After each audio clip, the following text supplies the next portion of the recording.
Good evening, everyone, and welcome to the October 18th edition of our little Gamergate community live stream. I am nowhere near drunk enough for this, but we're here to talk video games tonight. A lot of stuff going on in the Gamergate community, but we're all gamers at heart, and other than all the controversy and all the shit going on, we all love games.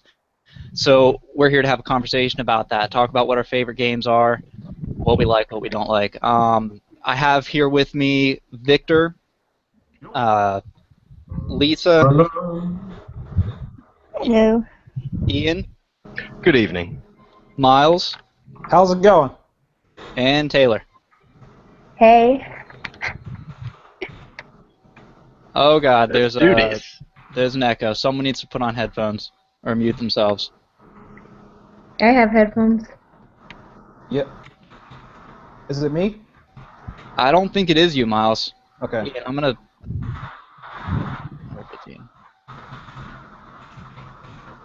Nope.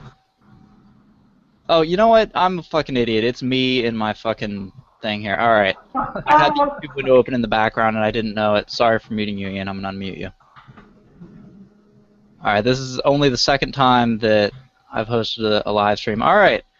So, maybe you can unmute yourself, Ian. I don't know what's going on Yep. there. All right, we're good. Just done that. So the topic is our favorite video games. I'm gonna kick it off to you first, Victor. Yeah. Take 5 minutes or so. Talk about what your favorite game is and why. Yes, I would actually say that my favorite game is World of Warcraft, and I am sure a lot of you guys have played that before at some point in your life. The reason why I choose this game is because it's so developed. And that's maybe for the casuals, that may be for the hardcores, but it's a very developed and balanced game, and I'm very much looking forward to Walls of Dragon. So I hope to see you in there. Right on, man. Have you had any real notable experiences in Warcraft? Anything that has affected your life? I know a lot of people play WoW, myself included, in the past to connect with friends, meet new people as well. There's people that I talk to this day that I met playing fucking Burning Crusade years back. Any stories or anything you might like to share related to how WoW has affected your life?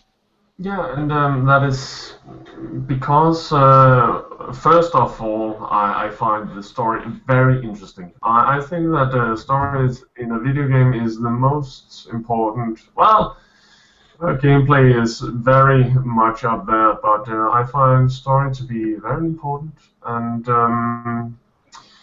again, it being balanced.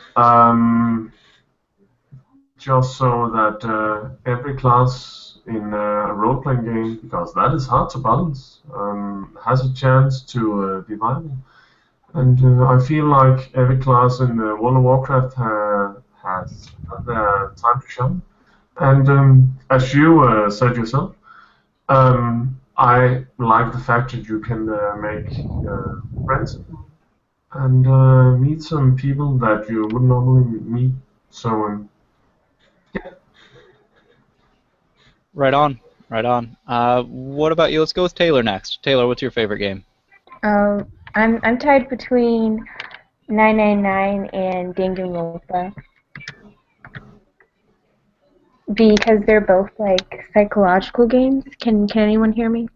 Yeah, I can hear you. 999, and what was the other one? I'm pronouncing it wrong, but Danganronpa. Has anyone heard of that? No, I haven't heard of either of those games actually. Tell us about them. They're both visual novels, and they're like, to me, they're psychological thrillers. 999 is short for 9 hours, 9 persons, 9 doors, and basically these 9 people were kidnapped and they're trapped on what's supposed to be a ship, and they have 9 hours to get out of it. Yeah. Yeah. Um, and basically, they have to work together to get out of all the rooms, and there's clues and just weird, weird metaphysical stuff tied to it. And then Danganronpa is about these students that had their memories wiped, so they're confused and they're stuck in this academy with this evil robotic teddy bear named Monokuma, and and basically Monokuma tells them that in order to escape they have to kill someone and get away with it, which means the other students have to figure out um, who killed the student, or they all die and the student escapes, or if the student's caught then they die. And well, I don't want to spoil the end, but Fair I enough. really liked those two games, and they're like Okay, a series so now. so you say that they're graphic novels. Is there is there a failure state? Is this the kind? Is it like a choose your own adventure book kind of thing? Is there are there mini games and really heavily interactive elements, or is it more of just the storytelling, the kind of the text and the vignettes that advance the plot? Um, it's more just you playing the story. And 999 has different endings, but there's only one true ending. Okay. And Danganronpa only has one ending. Okay, this is interesting because I was actually thinking about this earlier today. There's a couple games I've seen. Total Biscuit released a video of him playing this game with his wife that's something about pigeons. And then there's Depression Hatoful Quest. Boyfriend. What? Is it Hatoful Boyfriend? Yeah, it The sort is. of Yes, it is. It dating is. game with pigeons. Fantastic. No. Yeah, that game is kind of nuts. But that and Depression Quest is another example. I know obviously there's a Yeah. huge thing attached to that, and that being the developer. But independent of all that aspect of it, the game it's a valid art form. Personally, what I've seen in Depression Quest, it doesn't anywhere near impress me. But it sounds like Hatful Boyfriend and it's 999 and the other one that I don't think any of us can Ooh. pronounce. It sounds like they're a kind of different style of game. I'll talk about what my favorite game is a little bit later after the rest of you guys have gone. But see, I don't play that kind of thing. I can appreciate it. I think, like I said, it is a valid art form, but it's weird because to me, it's like a game. Hmm. To me, requires some sort of competitive aspect, some sort of skill. It's not just can't talk. It's not just telling a story. Telling a story is a great thing. It's important. Um, There has to be gameplay.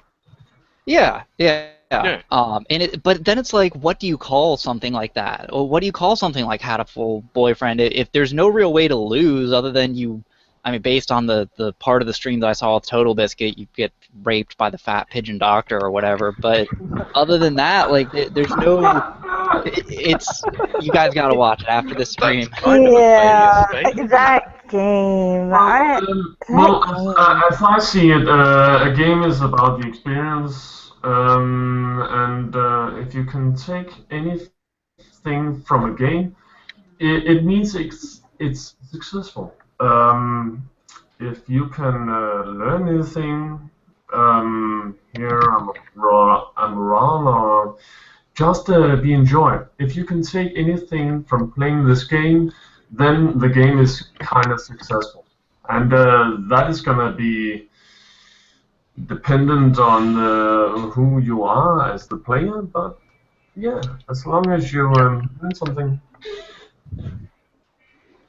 I think always, this might be slightly controversial, but to female gamers, these kind of games that have a narrative, that have a storyline, are often more attractive than what men would like, which is often far more complicated and gameplay based. Um, because there's an emotional involvement there that we kind of don't need as much. But for women, that is an important thing, and that's fair enough. That's a real thing. The only thing I think is that the games that we are being presented so far in this sort of narrative-based gaming, they're not very good. It needs a lot more work. It needs more gameplay. It needs an understanding of failure states and mechanics and what makes things interesting. Now, if you could cobble a story type, choose your own adventure thing together with sensible mini games that affected the outcome of the story, I think that might work. I think that might be very attractive to the female market. Well, Well, to be honest, sorry, go on.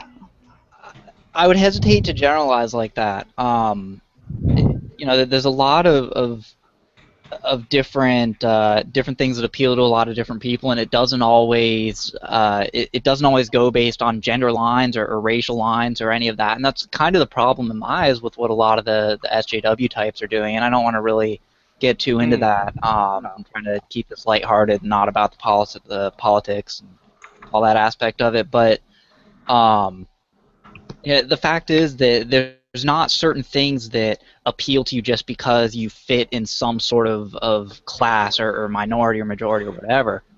However, as far as the definition of what a game is, I think that a lot of these things that are interactive stories, in the sense of what we're talking about, the kind of graphic novel kind of thing, which apparently Taylor said is not what 999 actually is, and I'll give her a chance to respond to that in a second if she'd like. But it's not that they're not valid art, and it's not that they're not interesting things that definitely deserve a spot in culture, but it's weird because I don't know if I would feel comfortable calling them a game in the same sense that I'd call like Quake 3 Arena or something like that, or Civilization, or there's not so much of a competitive aspect to it. It's just storytelling in a new medium using game programming instead of a video camera or instead of traditional like vidya. animation or whatever. It's vidya. Does it have to be a game all the time? Yeah, that's just it. What is a game? But yeah, Taylor, why don't you tell us more about 999? Because you mentioned in the chat that it has escape game elements, but I don't think we really have a picture of what exactly it is. Oh, do you know what escape games are? Yeah, I've played. Okay. I don't know. Well, you know what? Just describe them a little bit in case some people listening or some people here in the stream don't. Basically, you're stuck in a room and you can't advance to the next room until you figure out the puzzle, and there's always a certain way to open the door or get out of the room. That's basically it. Ah, okay. I want to say a little bit about this. Yeah, go ahead, Victor. The Layton games, for example, which I enjoyed very much on the Nintendo DS, is again a puzzle game. Because those are games too. It's not like you're really competing with someone on the other side. It's not a real person. It's just in your own mind. You just kind of have to compete with how far can you think yourself, and that is also a game. That is kind of like playing chess with yourself. Right on. Which is Yeah, there's possible. definitely something to be said for puzzle games. Taylor asked in the chat if my definition of game means competition necessarily isn't online with other players. That's the kind of game that I really like, but no, it doesn't have to. It doesn't have to be with anyone else. Puzzle games are completely valid, and puzzle games are a lot of fucking fun a lot of times. I've had a great time recently with this little game I found on Steam called Cogs, which is just it's part those pipe puzzles. Yeah, I don't know what's up with the YouTube chat, guys. It's not there for some reason. I was just trying to figure that out. I'm gonna work on it more in just a second here. Actually, let me do that. And second down button. Yeah, that's the group chat. Yeah, I want to give our small amount of viewers a chance to to ask us questions and comment and whatnot. Um, how about Miles? You've been sitting there pretty patiently and quietly. Talk about your favorite games and Sure. your input on the conversation. Of all the games that I've played and enjoyed, one of the games that really hit me the most or really touched me, however you want to interpret it, that it's the Metal Gear Solid series. For any of our viewers and our fellow cats here on chat that's heard of the Metal Gear Solid series, it's one of the most revolutionary games, and I'm not trying to exaggerate that, but it's one of the games that really shook the gaming industry in a good way when it was released in with Metal Gear Solid back in 1998 by a well-known developer named Hideo Kojima. I'm sure you and some of our viewers out there are familiar with this man. And it spoke a lot to me because of not just the gameplay and how it was one of the first stealth games aside from Tenchu, which that's for later on, I suppose. But it was one of the many stealth games that a lot of kids, especially the millennials, that were like between like maybe 7 or 10 or 11, that got a demo of it and they were playing it, and or they had like older brothers and sisters that bought the game and were playing it while our fellow millennials between that age group really watched and wanted to play it. And it wasn't the gameplay, it wasn't the stealth that was really awesome in a sense. It was more the story and the characters that were in the Metal Gear Solid. And you can easily connect with them when you learn more about figures like Solid Snake, Meryl Silverberg, or the recurring comic relief Johnny, who's been in almost every Metal Gear Solid series up to 4, not counting the spin-offs like Metal Gear Revengeance or Acid for PSP and possibly Vita. Yeah. But it spoke a lot. Like you can really attach them the most because it was like watching a movie, a great movie, and in my opinion, it had the most story-driven dialogue you can ever seen, and done by great actors. I think who was that voice actress that did the female Shepherd? Does anybody know? I recognize the voice, but I don't know. I don't know the name of the Jennifer actress. Hill. That's it, Jennifer Hill. She's Yeah. sort of super famous in all sorts of voice acting in games, isn't she? She's Miss Games. Oh wow! The way she portrayed her emotion, well, not emotion, but the way she portrayed her her performance as Naomi, her character, yeah. It, I was speechless. I've never seen so much effort when you learn more about who she is and what the overall theme is for Metal Gear Solid. And you couldn't just help feel sad for her. And another recurring theme or I wouldn't say a character that people have been mentioning in the first game up till Metal Gear Solid 3, Snake Eater, or Substance in the later versions, was Big Boss. Now, for anybody that's played Metal Gear 1 or Metal Gear 2, I know that I haven't played them because I didn't own an NES or own one of the sisters that actually played it, but he was a very important character. Like, any moment that when something important comes up that involves terrorism or involves Solid Snake's past, it always involved Big Boss. Now, if you know who Big Boss is, he's the legendary hero that you learn more about in Metal Gear Solid 3, which I'll get to that later. And you kept thinking that he's a villain through Snake's eyes and through anybody that's antagonized him, anybody that's heard about him and what he's done. And you can't help but think, well, he's a bad guy, and he's done so much initially to characters in Metal Gear Solid that you won't learn until later on. But you say he's a recurring bad guy. is it in the sense of like I don't know if you or any of the other people on our stream are familiar with Stephen King novels.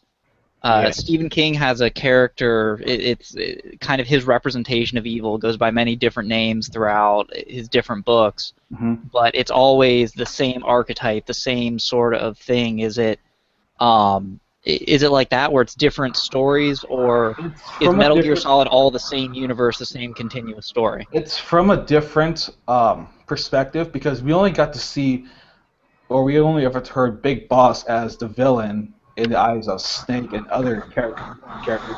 But in Metal Gear Solid 3, Hideo Kojima gave us a backstory on who Big Boss is, and it happened during the Cold War. I'm sure our viewers know about it, and I think that of all Metal Gear Solid games, Metal Gear Solid 1, Metal Gear Solid 2, Sons of Liberty, Metal Gear Solid 3, Snake Eater, Metal Gear Solid 4, Guns of the Patriots, and the upcoming Metal Gear Solid Phantom Pain, and also Ground Zeroes. We learn a lot more that Big Boss was also Snake.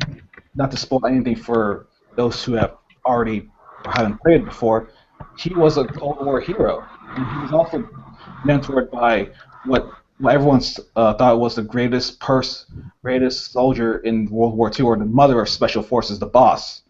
And I don't want to spoil it for anybody here. You have to either watch it or experience the gameplay. But I think some of you guys over in live stream can agree with me that Metal Gear Solid 3 is the one game that touched or made everyone cry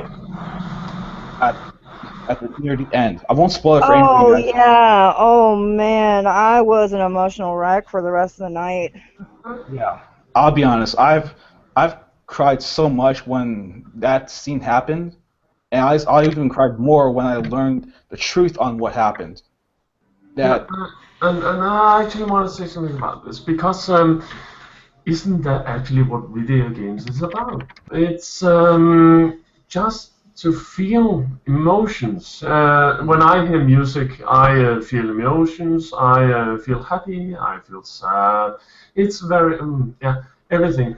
But again, video games is that getting into this universe and just feeling what these people were feeling that you're actually playing.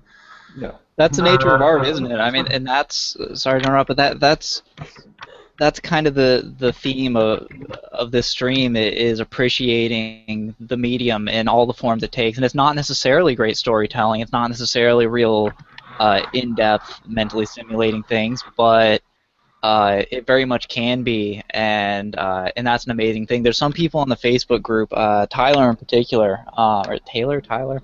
I know Taylor is Shoopy in our stream right now, but I think it's Tyler. Tyler, Tyler, the the only real collector tour anti-GG of our guy that's studios. in the Facebook group.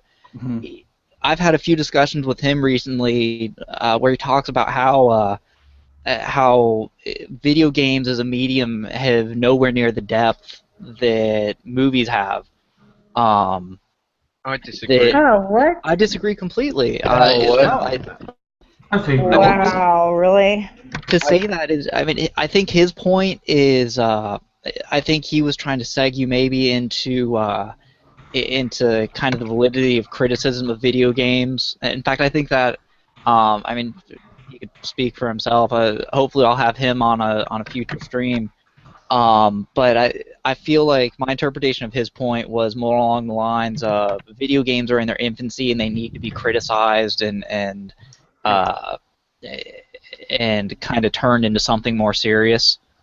But I don't think that they're not serious already. And yeah, like you just said in the chat, Taylor, video games are movies but interactive. You know, gosh, when I played Half-Life 2, I was so much more moved by that whole storyline than I have been by most other movies. It was something that really spoke to me, especially because Half-Life, the original Half-Life, was something that was really my first entry into serious gaming. I played the shit out of that game, and to see the next step in the story, it's fucking incredible. And when you watch a movie, you can get involved, you can feel a lot of great emotions. But when you're playing a good game, you're not just watching the story being acted out, you are in the story. You are that character. It's not passive. Exactly, it's active instead of passive. And that's a beautiful thing to me. If I can interject here, I feel like can I just say that the Ravenholm section in Half-Life 2 scared me more than any Aliens movie. Oh yeah, that was scary as shit. Go ahead. Why don't you introduce yourself? You were brought in from Twitter. You're something penguin. Tell us a little about yourself. Sai or Navi. Yep. I sound annoying. How are you guys? Hello. I talk too fast sometimes. Tell me if I am talking too fast. I'll try my best. Fine. You're good. You're good. It's right. good, man. Cool. Very So, yeah, I guess I'll say what I grew up on Age of Empires 2 and 3. I grew up around strategy games. I see Victor's got something to say. Yeah. No, I don't have anything to say. I just acknowledge what you're saying because it's fantastic. Go on. Yes. Okay. Yeah. I guess my first real game would be Age of Empires 3. I played a lot of Civilization 4. I played quite a bit of Battleforge, which is a free EA game. That was really fun. I mean, I guess I guess I'm a strategy junkie, but I don't really play that much strategy these days. Usually, it's just either like the closest to strategy I play now would be either League of Legends or I don't know, or the Age of Empires 3 still. I don't know.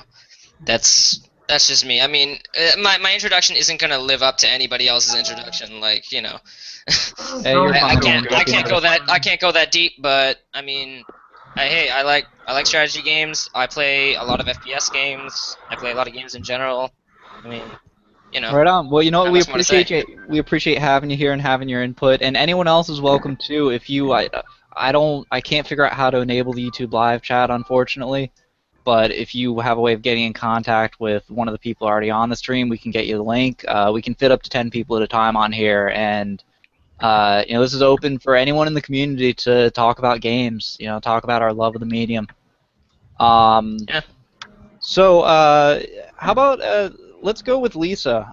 She's been quiet. She's been muted for a while now. Are you there, Lisa? Yeah, I'm here. My boyfriend's playing. He's still playing Destiny. So, Oh, great. this kind of expands on what we were talking about a minute ago with emotions and whatnot. My favorite game, Alice Madness Returns, and the initial reason, excuse me, the initial reason I got it, because I love horror stories. I enjoyed the first one, and so I heard there was a sequel coming out, and got excited for it.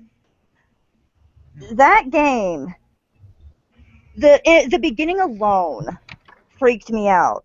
And this is coming from someone who sat through The Exorcist laughing hysterically. The beginning of that game freaked me out. But also, you cannot turn your brain off with some of the puzzles. You have to actually sit and think about it. Like, okay, if I gotta do this and that happens and this, that, and the other. I love the characters. Cheshire Cat, there's a reason you see him everywhere. But also, as someone dealing with psychiatric issues of my own, seeing Alice kind of, in a way, overcome at the end was great for me because it gave me strength. It's like, hey, if she can overcome this crap, so can I. The storyline is great. There's a lot of, you start questioning along with her what caused the fire that killed her family. And you go through the entire first game thinking that she did it. You don't find out until the spoilers, by the way. You don't find out until midway through the second one that, no, it wasn't her. It was someone that she is actually really close to. It's one of the first characters you see in the game that is behind it. Wouldn't be the rabbit, would it? Huh? No, it's actually, well, I'm not going to spoil it either. Yeah, don't spoil it actually, because I loved the first game, but I never beat it. It was glitchy on my computer back in the day, and the I've end is wanted to awesome, buy though. the sequel for a long time. Yeah. I won't spoil it, but I will say it's one of the first people you see in the game. But Yeah. That was that take on on Lewis Carroll's Alice in Wonderland was it's American McGee's Alice Taylor. That was really something to me, and that's a great example of our culture kind of riffing on itself, and we take something that just like happens in so many other mediums, and I think is kind of taken for granted. People take pillars of the culture that they've grown up with, and they put their own spin on it and create their own art based on that, and society progresses in a sort of creative, artistic kind of way. And I really appreciate, I really love what you said, Lisa, about how playing that game kind of empowered you. Dealing with the psychiatric issues, which I can identify with myself, and how you're able to through playing that game kind of find strength to or be able to have a better outlook on dealing with whatever you're going through. It's another thing that is great about games, and something that I think is common among a lot of people that do play games, and something that's overlooked. We see a lot of of this in the anti-Gamergate community, and in the people who just don't give a shit about the vidya. That they see stuff like their idea of what Doom is, or games like this game Hatred that is coming out. Come on, Thought Police. Yeah, Also, I like Hatred. I'm looking forward to it. I haven't excuse seen me, it. before we go on to Hatred, Lisa, have you heard there's actually a bunch of animated shorts that are coming out called Alice Otherlands in that after Alice Madness Returns? Oh my god, are you serious? Yeah, there are actually. It was gonna be a video game, but something happened with EA and they couldn't do it. But now, here I'll link it. I'll link the Alice movie on there. Oh my god! I'm sorry, I'm gonna geek out for a minute. It's okay. It's okay. I was like that. You know what? I'm gonna link that. Let's see what happens here. I have this showcase thing. I don't know what the hell is gonna happen here. Maybe it'll enable the live chat. Maybe. Oh my god, I'm like squeeing all over the place right now. It's okay. Holy crap. I feel you. I just want to say we want to we got 15 people watching us right now, and we want to hear whatever the fuck you want from us. So if any of you guys know how to get this chat enabled on the live stream, if anyone watching or connected to anyone watching, if any of you have any fucking idea how to turn on the YouTube live chat that for some reason didn't start when I started the stream, send me a tweet at a perfect nurple. Also, Lisa, here's some of the box art. This is what the box is gonna look like. I linked it. Oh my god. Again, I would love to have a conversation with our viewers. What? Oh my god, that is so freaking amazing. Oh my god. I know. I just put it out a few minutes ago. I can identify with that. Well, how about you, Ian? What's your favorite game?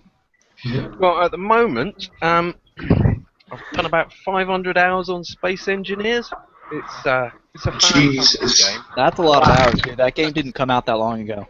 Yeah, it's a lot of hours, and it will eat up time quite amazingly. It's, for people who don't know, it's basically a sort of Minecraft set in space. It's developed by a group called Keen Software House, and by the designer called Merrick Rosen. And it literally is a Minecraft in space. It's got a nice survival aspect to it, but it's also got the same sort of creative side, creative mode that Minecraft has. And you can build spaceships.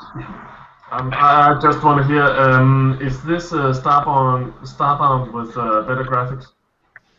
I beg your pardon? Is this Starbound with better graphics? Starbound with Metacraft? Starbound. No, it's not like Starbound. It's a voxel game. It's open world, like open space. You have a few asteroids floating around, which you've got to mine and collect resources from to build your space bases and build your spaceships and that kind of thing. And it's got some absolutely wonderful aspects to it, in that I've forgotten now.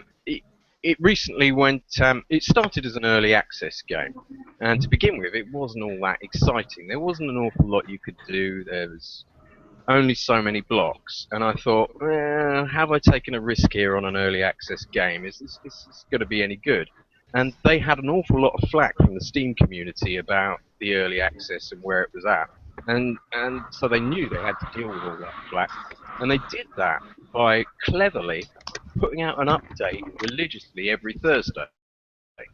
So it started becoming a bit like, say, Star Trek or your favourite space opera. I mean, you knew that it would be updated on a Thursday, so you'd come running back to see what you were going to get. It was like having a brand new little present every week. And then they opened up this Steam modding and the Steam Workshop thing, and allowed people to mod. So people were uploading the ships they'd built, and within days, I mean, they covered everything from Star Trek to Star Wars, and then Firefly appeared, and basically every spaceship you've ever seen on television Red was in there Dwarf. within a couple of weeks. And Then they now- opened the modding up for even further, so that you could actually make your own blocks, even add scripted bits of code and that kind of thing, even changing the kind of whole code of the game. And since that happened, the it's just been amazing. I mean, it's filled out so much. I could totally recommend this game. It's still on early access. They still haven't finished developing it, and it's brilliant. Let me just say a bit here, because again, this is what we keep coming back to. There are RPGs, there are MOBAs, there are FPSs, there are mystery games, there are games where you can just create whatever the fuck you want. Yeah. This is what gaming is. It is an art form where you can do what the hell you want, and you can pick and choose what game you would like to play. And it's kind of a Rule 34 kind of thing, in that if something doesn't exist, Yeah, it is. you can create it. Or you can give the finger to the political correctness people. That is, Yeah, that's the thing.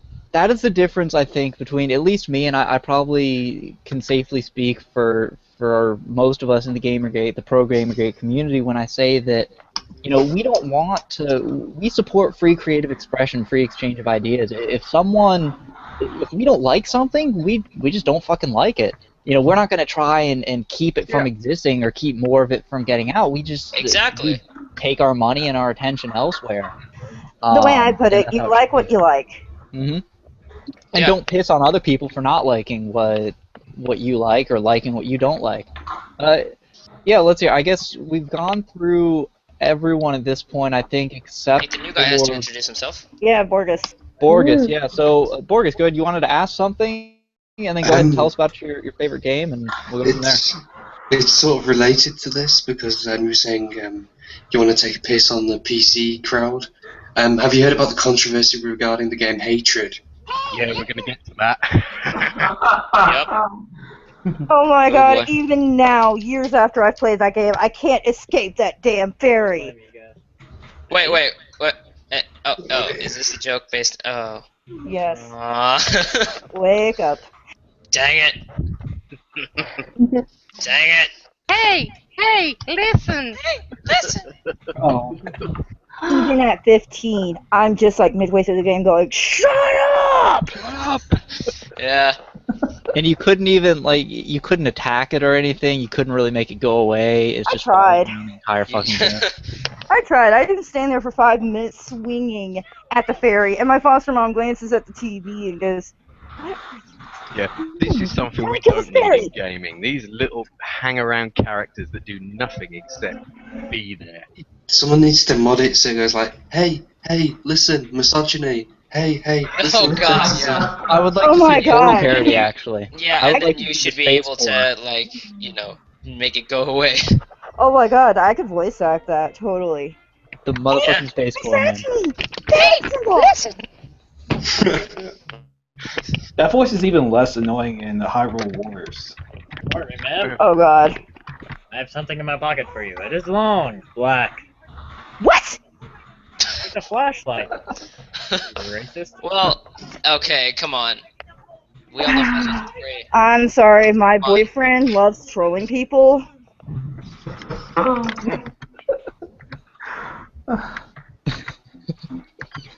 Borges is your boyfriend? No, fine. Borges. No. Borges is in the Steam group. I think Lisa's boyfriend was the one who said that he had something in his front pocket. Yes. Um, That. I personally, I would like to give it a little tug, and I forget how the Whoa. song goes. Well, I'll You let know him what? know. I'm going for something though. I'm a big South Park fan. The episode with Butters, and he causes like a fucking genocide. It's not a genocide, but he kills like 25 people on the fucking thing because he's tap dancing and he's tap dancing to that song. He's like, I've got something in my front pocket for you.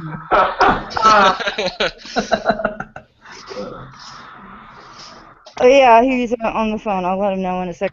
So one of the guys in the stream said personally he would kind of like to give it a bit of a tug. Flashlight tug? That doesn't Flashlight make any tug. sense. Flashlights are metal. Does now. Doesn't mean they're not malleable. Anyway, guys and gals, I just, again, I have this very, very small thread on HN, and someone said that we are not talking about Gamergate.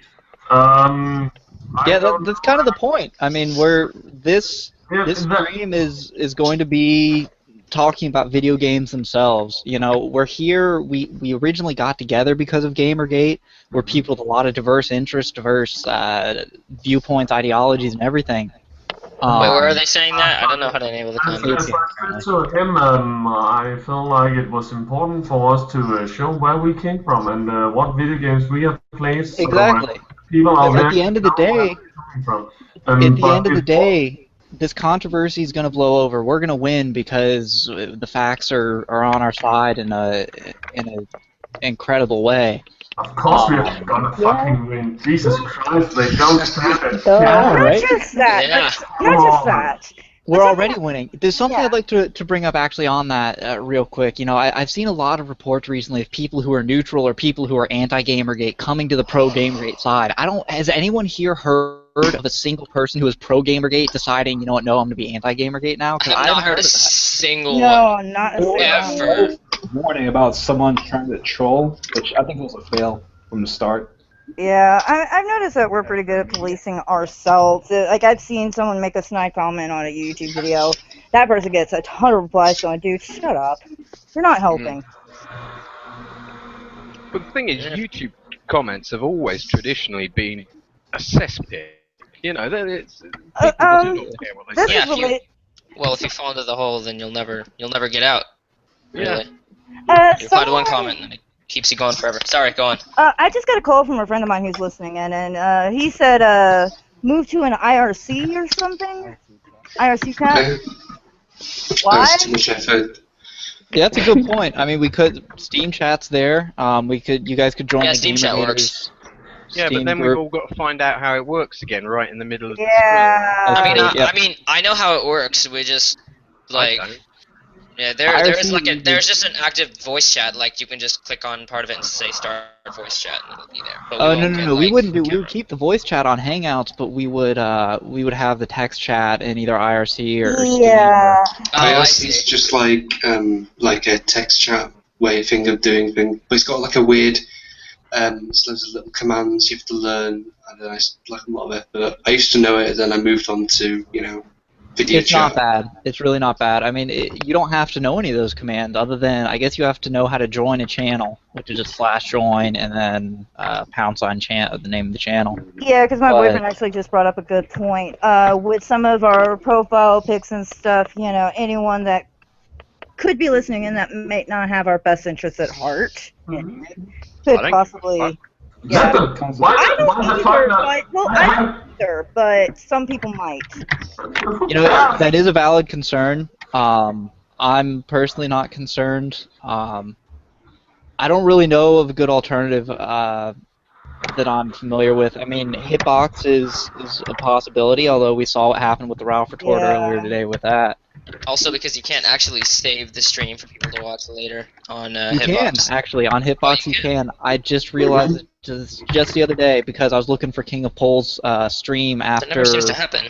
after the HuffPo girls, fucking Base Gemma and the Yeah. other two. That was so Magnificent. fucking good. Those That girls was are awesome. awesome. God bless And those then literally hot Wu comes up girls. and is just like, Jesus guys, Christ. this is stupid. And we're just like, no, go away, literally Wu. Please leave. Okay, leave can us. someone explain that to me? Because I still don't get that joke. Oh, Brianna Literally Wu. Wu? Literally Yeah, Wu. You guys literally talk about woo that. I'll one. be right back. Like literally who for Zoe Quinn and Anita Sarkeesian, and then there's literally Wu for Brianna Wu. And then there's Yeah, like, it's a term on It's just a HM. play on words. and then Okay. there's Don't Pursue Lou Woo or something. Wu. It's like the reference to Lou Boo. What? Do not It's, pursue Brianna. it's kind of a term for people that we actually don't want to talk about, but we kind of have to talk about them anyway, because they are important to this. So we call them literary who 2, and literary woo, because they are important to talk about, but we don't want to focus on them because Gamergate is about something different from them. Exactly. It's not about their personalities at all, although they keep trying to make it that. Yeah, they're trying to make it about it, and that's the problem. They're trying to co-opt it extremely hard. It's like every time something new happens, they put out some bait, and it's just like they're expecting us to take it. Yeah. Okay, I actually wanted to talk about this, and now I'm working against Chris. But I think it was yesterday, maybe today. I'm not entirely sure. Brianna Wu tweeted a picture of something that 8chan or 4chan or 8chan or what the hell said that they were going to attack her. And in that I remember that. Yeah, exactly. I think most of us do. She in this picture, they were talking about that someone had attacked Brianna Wu and Sir Quinn, but some other people, pro Gamergate, found out that this was actually before the Brianna Wu attacks had already happened. And I hope I have not misunderstood this, but Yeah, I believe that's what happened. yeah, it seems like they have been false flagging. She posted this picture to blame the threats on the Gamergate community, and it actually seems like it might be their false flagging. And what are you guys' opinion on that? I mean, Well, you can go ahead. Well, I just think it's incredibly convenient that every time they need public attention, one of these incidents happens. Oh my god, yeah. It's been happening for equally- years. Yeah, and also the time delay. If you look at how the tweets with Sarkeesian happened, this account would be made, within minutes it would have posted all these tweets with just seconds between them, all perfectly spelt, all perfectly capitalized and punctuated. Yeah, these tweets would appear, she'd suddenly log in, see them, screenshot them, and then they've all disappeared again and the account's been deleted or whatever.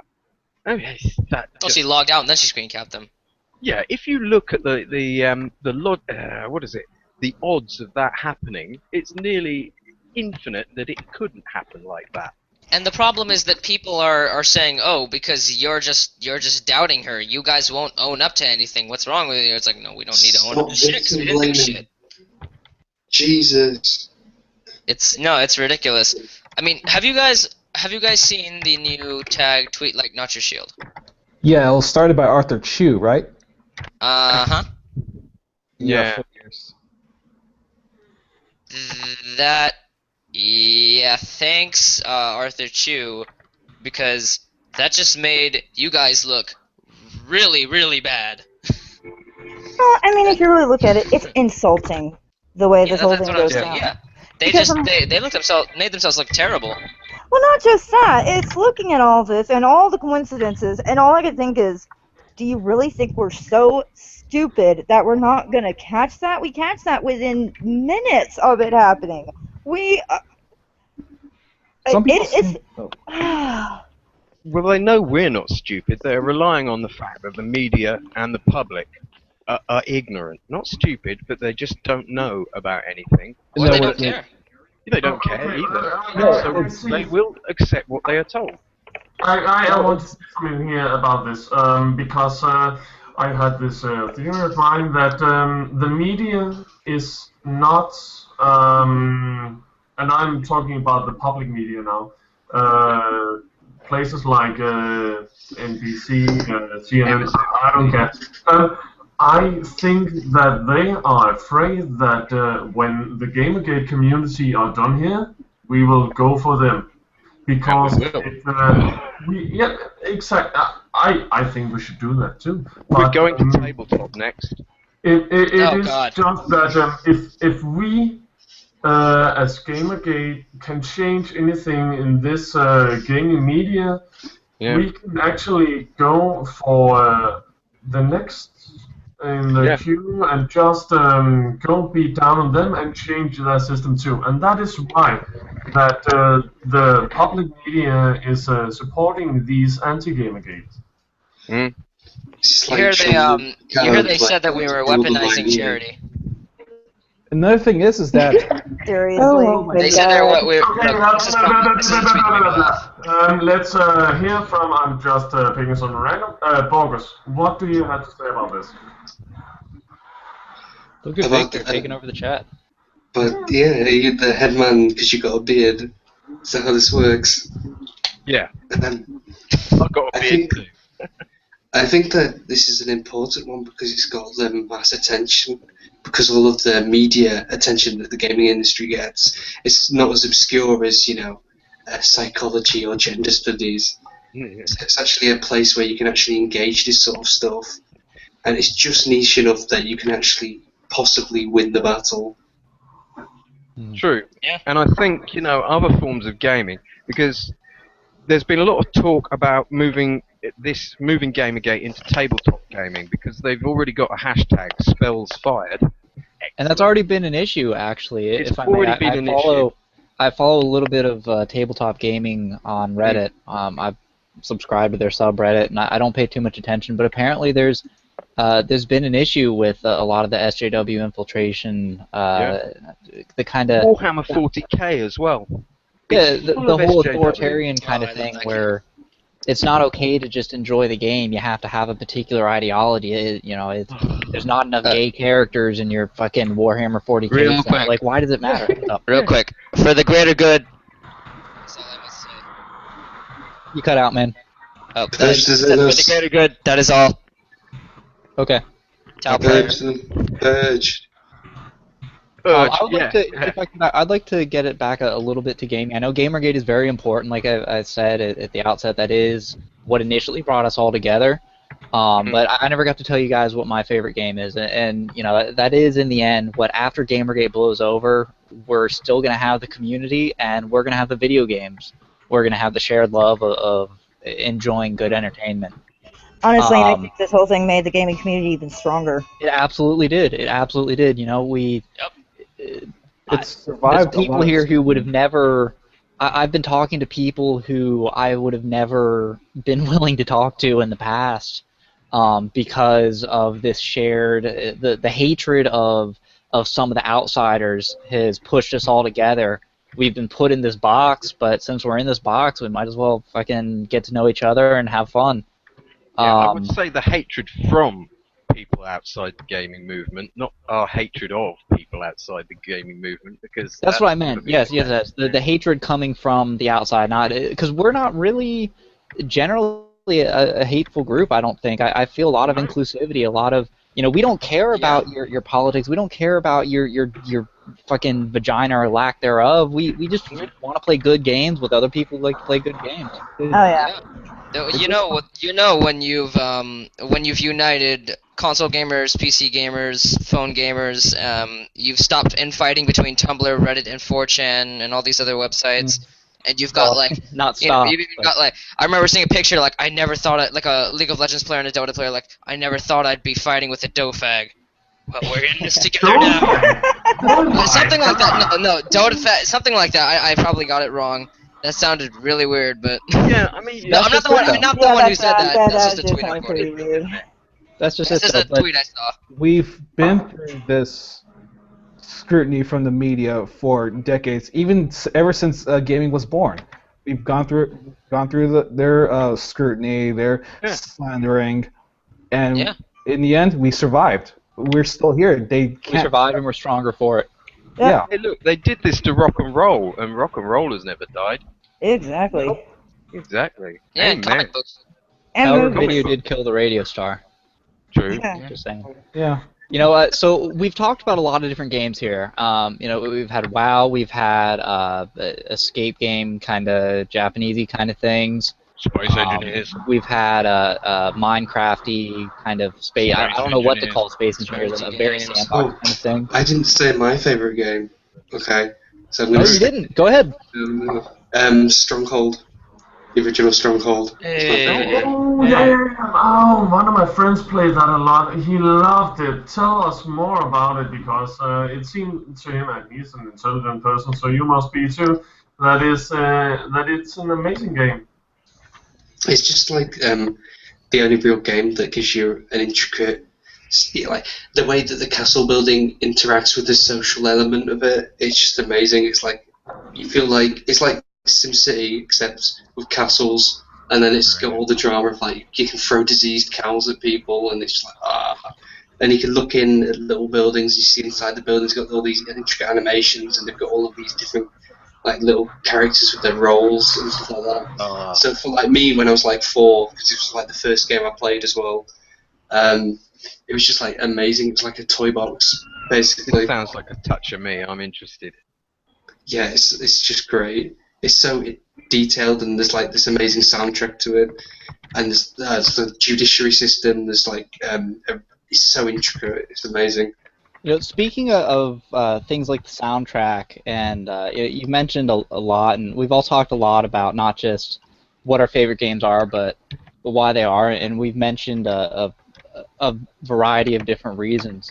Victor, YouTube is not going to be much benefit for anyone outside of I'm those of us on the just trying different things here because never mind. give it a minute. Give it a minute, please, because you know. I just want to talk about my favorite game. Fucking Counter-Strike, man. I am so big on competitive first-person shooters. It's not that I'm any good at them. I'm fucking shit, and I have been, but I've been playing this game for 14 years. And I just keep going back to it. I remember back in middle school, I would I'd wake up an hour before school started, longer than that, I have to shower and shit, but an hour before school started every day, I'd get together with my friend, we'd play Counter-Strike scrims for an hour or so, and then walk to school together.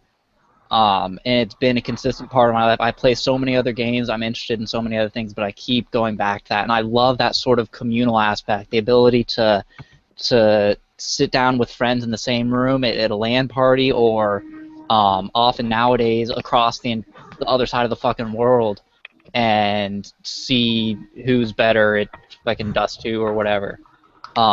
That's something incredible to me. You know, there's not much of a story, but there's the social aspect of it and the competitive aspect of it. Yeah, go ahead. Anyone jump in. I was just going to say I've got like something relevant. Do you know the original GoldenEye? Yeah, do you know yeah. They've got servers online for that. I heard this story about this guy who spent 7 years of his life every night just going on this one particular GoldenEye server, and just like with the same group of people day after day after day, and there's like this whole, you can imagine sort of culture that evolved around that, like things to do and like modding it, like in jokes and stuff like that, and then all of a sudden one day no one came, and then the server was empty, and it's like amazing stories like that which just like appear, and like no one knows about these things. But Yeah. it's like these There's social so much- interactions that happen, so and then much just stuff like that. forgotten. And that's the beauty of stuff like Know Your Meme and Encyclopedia Dramatica, is it gets out a lot of that stuff for public consumption. Because there's so much in it. Technology has exploded, and it's truly in the hands of the people in a major way that it wasn't even just in my childhood. and I'm only 25. Everyone has, at the very least, a smartphone, if not a half-decent computer that they can run Steam on. Okay, so another thing that I wanted to talk about is, in general, not mentioning any specific games, although we should get to hatred sometime soon. What impresses you in video games, in entertainment? You won't, mate. What impresses you? And on the flip side of the coin, what turns you off? Like, what is something where if you don't expect it, you're playing a game, you're like, wow, this is an awesome game when you come across that. And conversely, what is something where you come across it and you're like, fuck this, I'm turning the game off right now? Can I start? Anyone start first. All right. So I think the biggest. Yeah, we're getting a lot of. The shit, someone's dying. Yeah. Right there, Taylor. Yeah. All right. Yeah, we're getting a lot of feedback on your end. Anyways. It's like paper crumpling. Yeah, paper crumpling. But anyways, so I guess there's a lot of things in games that can be really amazing, but I think like myself personally, I'm a big this isn't really the best thing in a game that I guess you guys would think, but soundtracks are a big thing for me. Soundtracks, like, for, they create such a great sense of atmosphere, and even if I don't like a game's soundtrack, I will go on Spotify and I will create a playlist to suit that game based on music that I already know, because I have to have that kind of immersion when I'm playing a game, and it helps so much. Like in the case of maybe, let's say, Metro Last Light. The Metro Last Light, it's a bleak and it's a very dead, cold game, right? The atmosphere is like that, and the music reflects that. It's it's mechanolic, and there's a lot of sense of just lifelessness in the music, and it's amazing to see how these things come together. So also because what do you think about some of the games that try to generate the music in response to the player's actions? Left 4 Dead. I do remember there is actually a game that I have played called 140, made by the developer of Limbo, where basically the entire game is based on musical cues, and it's like a very simple, minimalistic platformer where when there's like a certain there's like a kick, snare, and then there's another kick, and then like a box will appear that you have to jump on and go past, or something like that, to get across a gap. And it's really interesting how it, how it does that. So yeah, it's on Steam. I recommend checking it out. 140. Most definitely. Yeah, but I mean, games like that. I played Rock Band back in the day. Like those games are awesome. And also, I guess it's because I love playing game pieces on my piano as well. So that's mainly what's kept me into playing that for so long. So, I mean, what are some of your guys' favorite soundtracks in games that you've? Skyrim. Oh no! It's my turn. Oh, I must say, at the moment I am listening to the Bastion soundtrack almost every day. Have you heard the Transistor soundtrack? I'm not entirely sure. I'm not that good with names, but I'm just gonna find it. The Come Home soundtrack, all of the 3 put together, because you can't hear them one by one. It's Build That Wall, Mother I'm Here, and Setting Sail. I've heard it. It's an amazing soundtrack. And again, it's because games can make a fantastic atmosphere, and they can make gameplay and a story and all that. If it's perfect, it can combine and it can become art. And that's important, and that's something that I think the general creative world has realized in a big way. I mean, we're at the point where video games are close to surpassing, if not have already surpassed, the sales of most other forms of media. Can I add something to it? Yeah, go ahead. Oh, when Victor mentioned gaming as art, the first thing that came to my mind was a game released 2002 or 2 years ago by that game company called Journey. Oh my god, that I couldn't believe it. And also the soundtrack went with it as well. It was made by Austin Winnery. When you play it, it's literally a short game. It takes you a little brief summary. It takes you as this cloth character, and you're trying to reach. You start off as a desert, and you try to reach pretty much up to the mountain. And along the way, you encounter a what appears to be an NPC, and you try to follow it, but then you realize, wait, that NPC is not moving erratically. And the way that each of the ruins and the sand it's portrayed, oh, I can't get it out of my head. It was just beautiful, and it literally screamed art for me.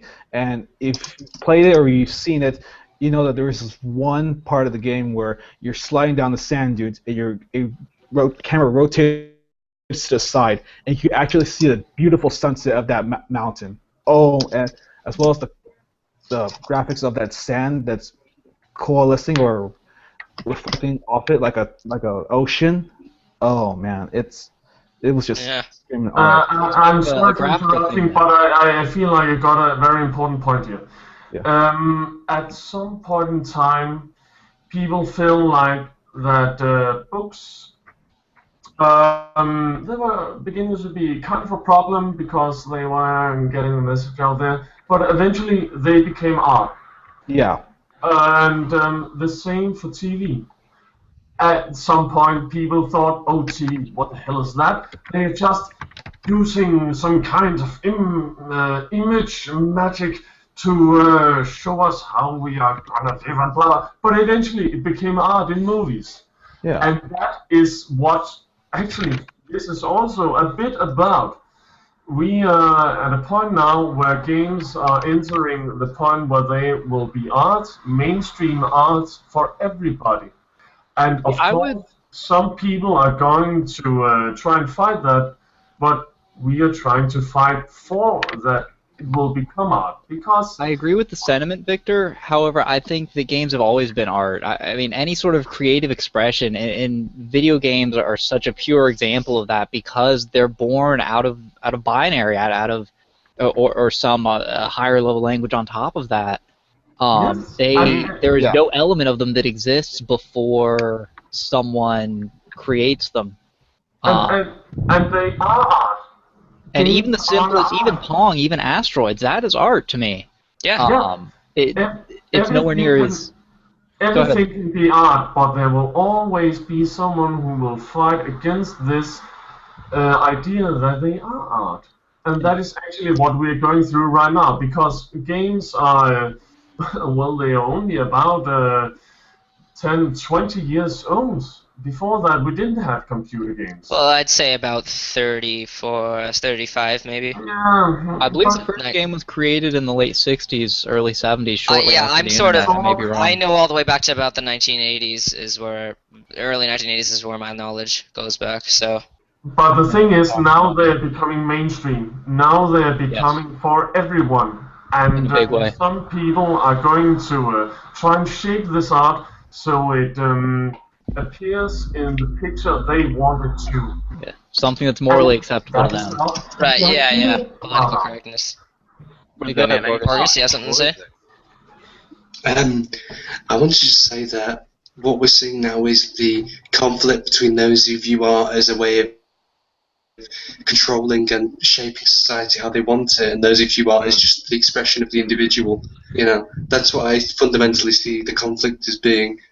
Yeah, the shock of the new. Modern art, modernism, has changed what art used to be. It's changed all that representation and made it supposedly more intellectual. But, I mean, look at what we've got. It's become progressively more and more childish, looser and looser in its description, and you end up with someone chopping a shark in half, and that's art. It isn't. You know what, though? I don't quite agree.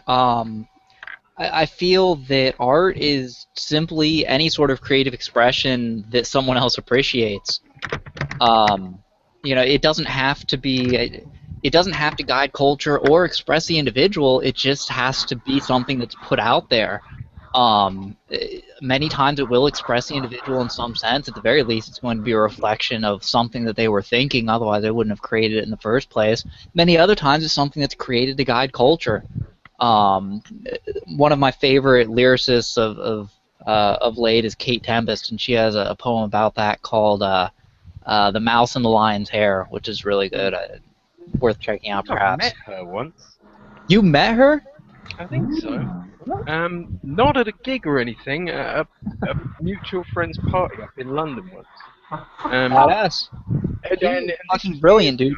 And I just recognised the girl because I saw some of her working on YouTube a while back, and I thought, oh, I know you. And I swear I'd met her at this party up in Hounslow, I think. No, it could have been her. It might have been someone else, but that voice was quite. How drunk were you? That's cool. That's really cool. Yeah, she's someone who I would really love to meet. Just to pick her brain, kind of. Taylor, what you haven't spoken in a while, and I think your profile picture changed. It has a big RIP on it now. What impresses you in entertainment, and what on like I said, on the flip side of the coin, what turns you off? Oh. Is Taylor there? Oh, there we are. Yeah.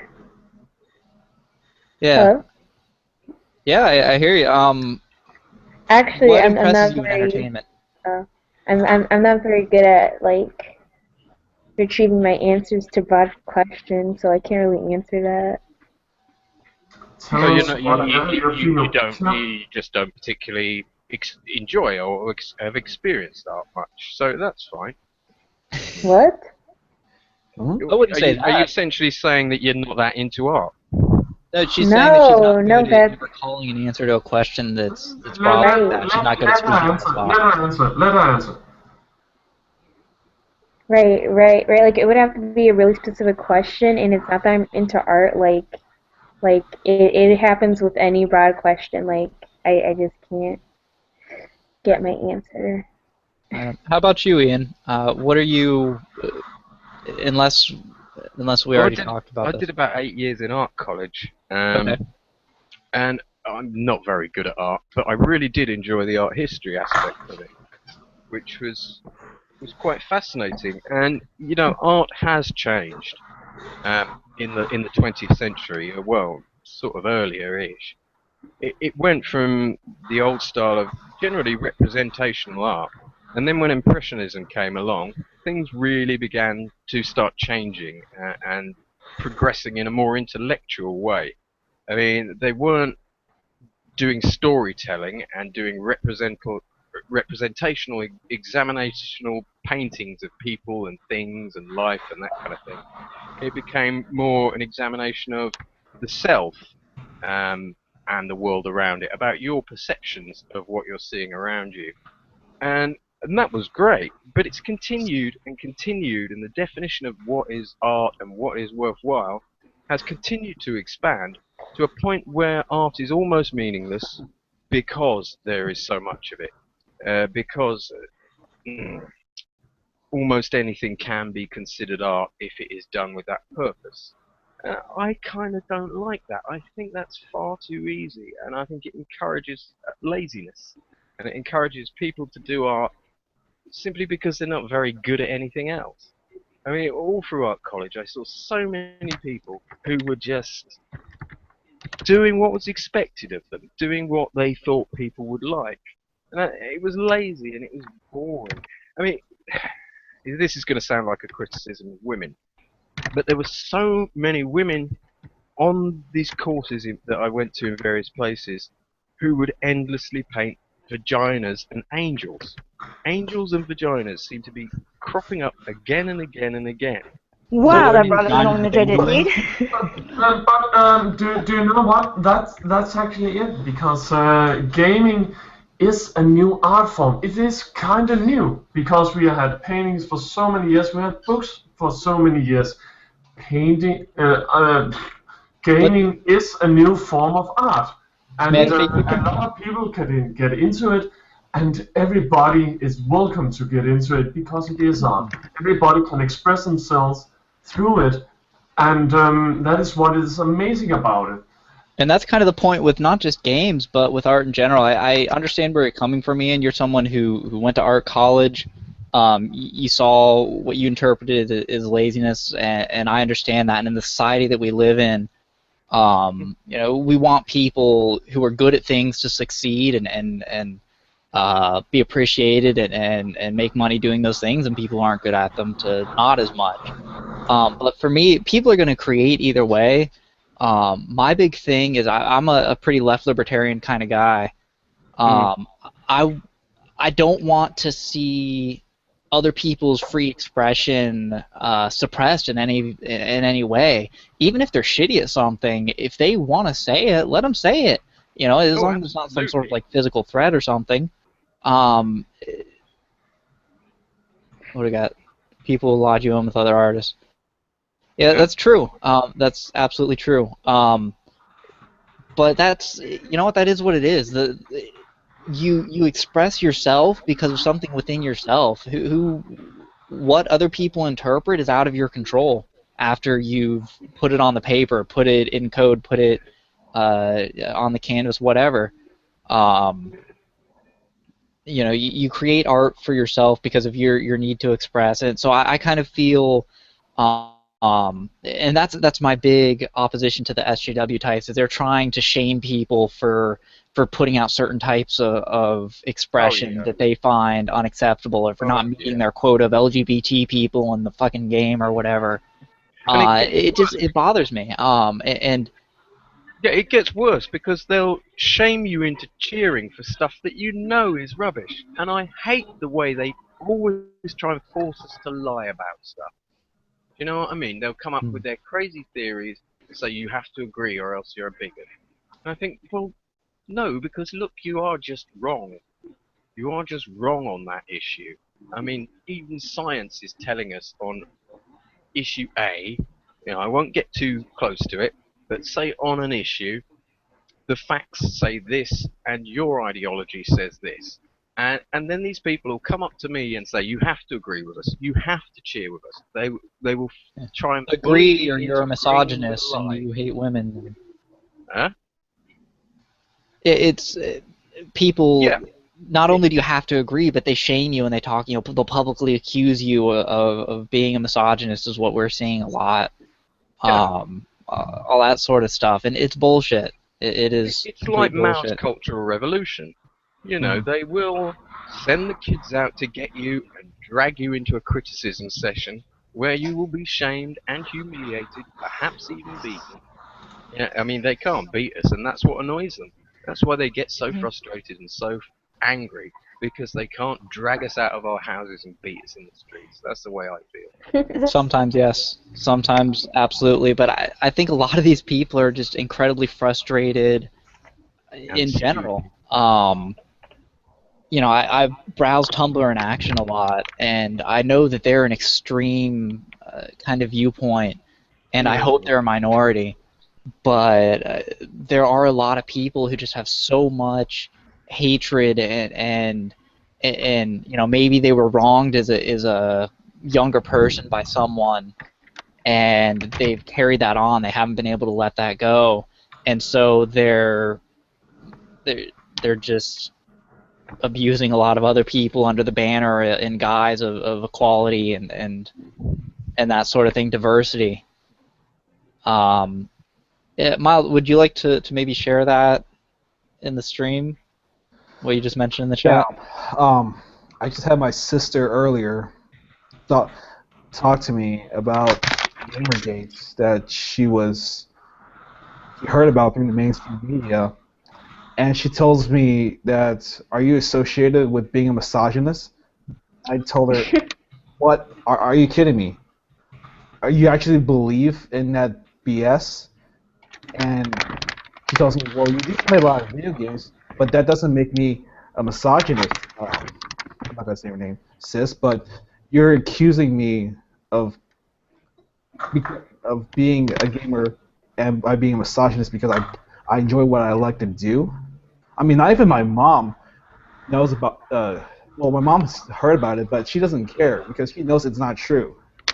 And I told my sister, look, instead of believing what the mainstream media is telling you to do, how about you do a little bit of research? You make a lot better grades than me. You go to higher college up north from where I'm from. how about you do that? Didn't your professor tell you how to teach how to do research, how to cite your sources? She immediately stopped talking to me after that, and I just didn't. I just gave up on that because I know it's not true, and she knows she's just listening to whatever the mainstream media is feeding her. I'm gonna have to take off in a minute, but one thing I want to say, as a woman in this movement, seeing everything they were saying, oh, this misogyny. Well, no, it's not, because I have made more female friends through Gamergate than I have online in general in the past 2 years. I have met a lot of girls that are all for this. And I feel that if anyone's being misogynist, it's them. Because if we don't fit their narrative, we point blank do not exist. And we have been told point blank we don't exist. I'm sorry, that's insulting. I find that misogynist. Yeah. I don't fit into your narrative and thus I don't even exist. You know what? Fuck you. Yeah, we see that all the time with Not Your Shield. People saying the women who come out and say they're pro Gamergate, oh, you're just a sock puppet. You're using someone Hang on, my else's boyfriend photos. actually wants to comment And same real with quick. minorities. Let's hear this. Sorry to butt in. That's a little bit of the thing about the internet. You know, you have the anonymity of, you know, I'm here and in front of my computer screen while they're there behind theirs. Is that it's easy for them to ignore your point of view and keep supporting their own. That's why I believe that the SJWs have such a strong foothold, is because they can just simply ignore common sense and intelligent argument. They put themselves in an echo They're chamber to be arguing sure, as a lot of people do. Well, let me play the devil's advocate here, because we are actually doing the same. We from a Gamergate standpoint, we are a lot of people that are also anonymous. We can also just take the stance we want to at any moment. Are we really that different from them at that point? We're all humans. We're all humans, and we're all capable of being wrong. We're all capable of being self-centered or arrogant. That's the thing. It's not. We are not so different than them. We believe different on this particular matter. But it's human nature to be that way. Go ahead, Smeg. I don't know if my social media presence was more connected to my real life presence. I don't know if I would be making such a big deal about Gamergate out of fear of just being like, because people who don't play games who look at this, it's not a big issue for them. So if I start like hashtagging everything and then it's on their feed, I'd be worried about being seen as preachy. Do you know what I mean? Yeah. I've held off for a long time on mentioning anything on my personal social media accounts related to Gamergate, just because it is so polarizing. But you know, it's important. A lot of people don't, and myself included, and I can probably speak for most everyone else here. There are times that we just accept things at face value because we can't question everything and look deeply into everything all the time. There's just not enough time in the fucking day to do it. So there are certain things that we just take a kind of shallow look at and move on because we're not too interested in. But it's important, especially when someone is telling you something so strong, like Miles' sister heard about Gamergaters, that we're all misogynist, woman harassers, sending death threats to people and stuff. It's important before you get to the point where you're calling your family members misogynists because they like video games. That's shocking. Yeah, you should. You have to take a step back and think, like, look, I've known this person for my whole life, and they're, you know, are they really I feel like this? that's kind of ridiculous to say that, you know, your own brother He's not is the a only one, though. misogynist. He's not the only one, though. There was a thread in the Facebook group the other day that we talked about on the last stream of the guy whose mother was an old-style feminist, heard a little bit about Gamergate, and they got into this huge argument whereupon she called him a misogynist and asked, you know, well, do you hate me because you support Gamergate? You know, do you want to kill women or something like that crazy? And you kidding me? No, unfortunately not. It's yeah. It was. Hey, listen. I'm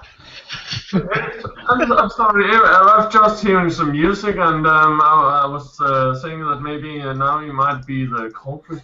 because I've seen the green dots down in the corner. Anyway, keep talking. Sorry for interrupting. No, it's good. It's good. I know you're a bit drunker than I am. I'm getting I'm a bit drunker than any one of you. Hopefully. I'm kind of tipsy.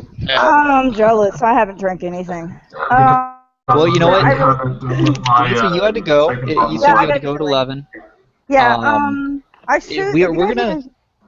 If you guys want to do this again at some point, I'm definitely up for it. My boyfriend wanted to say that while he isn't really into the online media, he understands what we're fighting for, and he supports it, even if he. Yeah. Awesome. Good to hear. Well, we're going to take a 10-minute break here and try and get the live chat working. I don't know how this is going to work. I'm going to try and start the same broadcast so those 16 of you that are watching can. You say nope, Navi. It's not gonna work on the same link. Oh no, they were saying that. Do I have anything playing in the background? No, I don't. I'm sorry. It was me. I was trying to call you a misogynist. Oh God! All right, we have a 10-minute break. I'm gonna pause the broadcast. I'm gonna try and figure out how to enable this fucking live chat. Hopefully, I'll be able to start it back on the same stream. If not, we'll create another one and I'll link to it. So yeah, just take 10, guys. Stick with us, and we'll be back to talk some more about fucking video games and random shit. Now we got a free spot, so if anyone wanna come and join us, go ahead. Yeah, absolutely. We have more than what are we at? 1, 2, 3, 4, 5, 6, 7. We have 3 free spots. Anyone who's willing to, tweet me at a perfect nurple. And I'll give you the invite link. Let me go ahead and add that to the stream here. Where the fuck? Alright, it's going to take a second, but I'll go ahead and give him money to his Patreon, because Yes, I need money just for existing. Yeah. If you don't mind, while he does that, I'm gonna rattle off a few soundtracks. Borderlands 2, very atmospheric.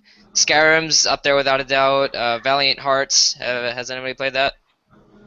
No. That shit induces feels, man.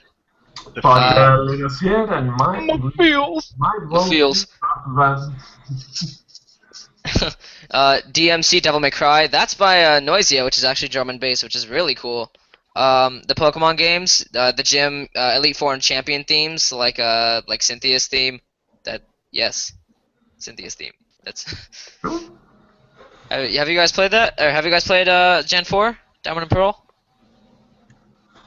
I think you may be. I feel like based on your avatar, you're listing off a lot of kind of Asian themed stuff that. Well, Black Mesa, Metro Last Light. Black Mesa's good. Black Mesa and Metro Last Light. Whatever the fuck you want to put it on, and then you might get inspired to play the games you were talking about. Except I don't think that's gonna be able to work. I don't fuck it. I'll leave the stream up. I'm gonna watch this YouTube video, and based on whatever that says, I'll figure out how to add the chat. So I'm gonna mute myself. I'm probably gonna go out and smoke a cigarette, and then you guys keep talking, do whatever. If you can figure out how to play videos so the listeners can hear them, the viewers can hear them, then that's great. That'd be cool. And we'll pick this back up as soon as we can get the chat going. All right. It's gonna list off some more. Mass Effect 3, Payday 2, Final Fantasy and Fire Emblem, Ni no Kuni, Bioshock, Don't do it. Mirror's Edge.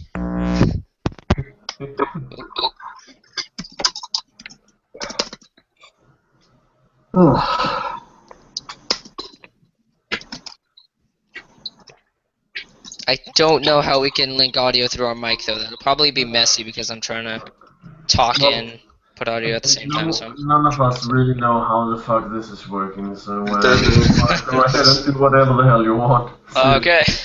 I'm gonna go make myself some toast. Be right back. Yeah, I'll probably go get something to eat. See ya. I'll be back.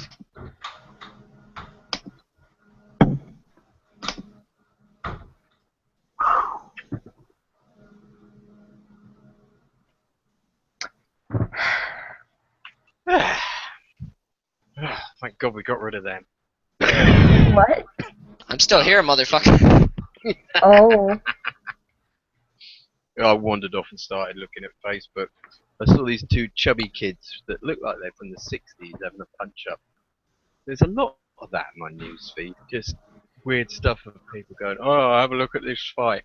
Do you know what? It's actually kind of like, it's so boring. So much of it. Anyway, were they going to play music for 10 minutes or something? Or... It stopped. Laggy as hell. So itchy.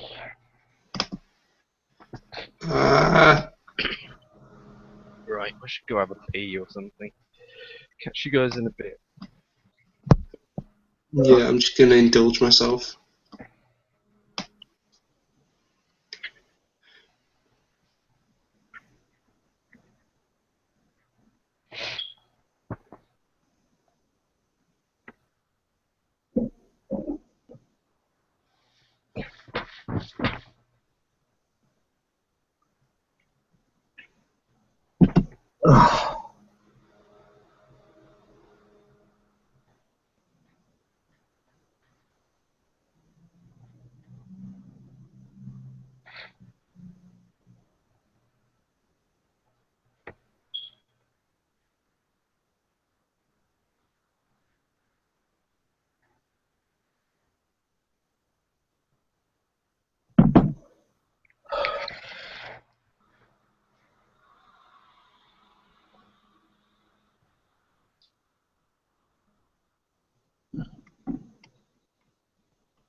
You should have a look at the Wikipedia page for Hatred.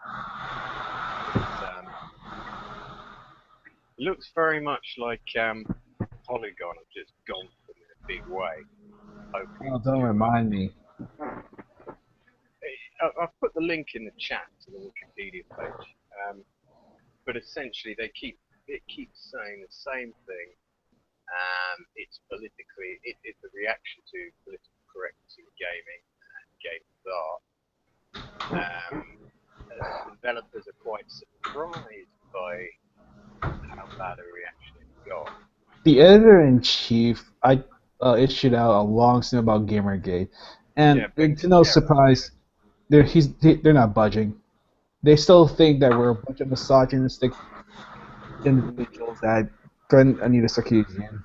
You know, Well, okay, I actually got something to say here. I haven't heard what you were talking about, but did you ever think they were gonna budge? Seriously, did you think that these feminists would? Oh my God, these gamers are telling me that all gamers are not misogynists. They are actually right. No, they they believe what they want to believe. It's not the Absolutely. truth, but they want to believe it, and therefore they are going to believe it from now on until the end of eternity. yeah, We are They have a not. very, We they are have a not. very We are not trying to fight them. That's it. Because if we try to fight these feminists, this will never end. No, it will not. We are trying to fight these journalists because we might actually get to a point where they say to themselves, maybe this wasn't ethical and maybe we should change it. yeah, it wasn't a surprise. I mean, I just took it with a grain of salt and moved on. But hey, it was. Cheers to. Cheers, my friend. chin chin. Here you go. I'm on the wine now. I kicked Yeah, the bottle. about the wine. I had about less than a quarter left, so I wanted to save it for another time. So just stick with the old ale. It does kind of work actually, having a small amount of drink during a podcast. You want to ideally be in that chatty stage between sort of fucked out your head and Yeah. sober. Mhm. It helps you speak. It makes you more confident, and you project more, because a lot of people will mumble into their microphones and it doesn't really pick it up. But if you've had a drink and you're not super pissed, then it just goes about right. Yeah, I mean, before a rally, Hitler always used to have a drink. So, you know, learn from the best. Well, if it was good enough for Hitler, it's good enough for me.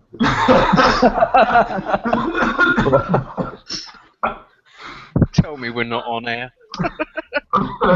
Oh man. But seriously though, You guys are totally on air. What did I miss? It doesn't matter. Just don't worry about it. It's good to relax. We should be relaxed because we are talking with people who are actually thinking about the same as we are. Yeah, That's kind of the point here. Relaxed and talking with each other.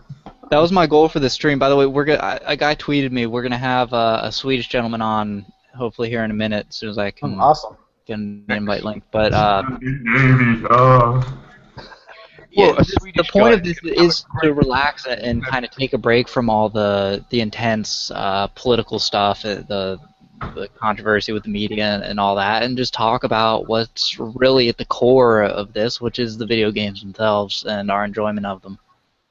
I'm going to go ahead and watch that link, the video describing how to get the chat back, and let's see if we can get this going. So hopefully we can have our 21 viewers talking to us and asking us questions, making comments and whatnot. If you're worried about politics, perhaps we better not do hatred.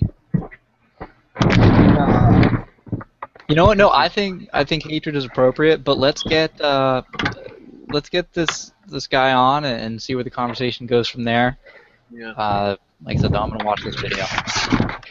Well, a Swedish guy is going to have a very interesting perspective on this, because Sweden, I think, has a feminist party running the country now.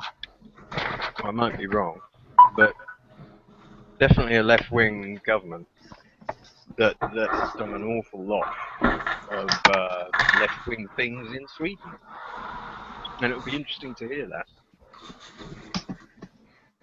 So we're going to be talking about games, which is good. Cheers. Sure. Yeah, Cheers is right. I got my raspberry margarita Bud Light fucking whatever. It's actually pretty good. I didn't know tried that, but for some reason I couldn't get into it.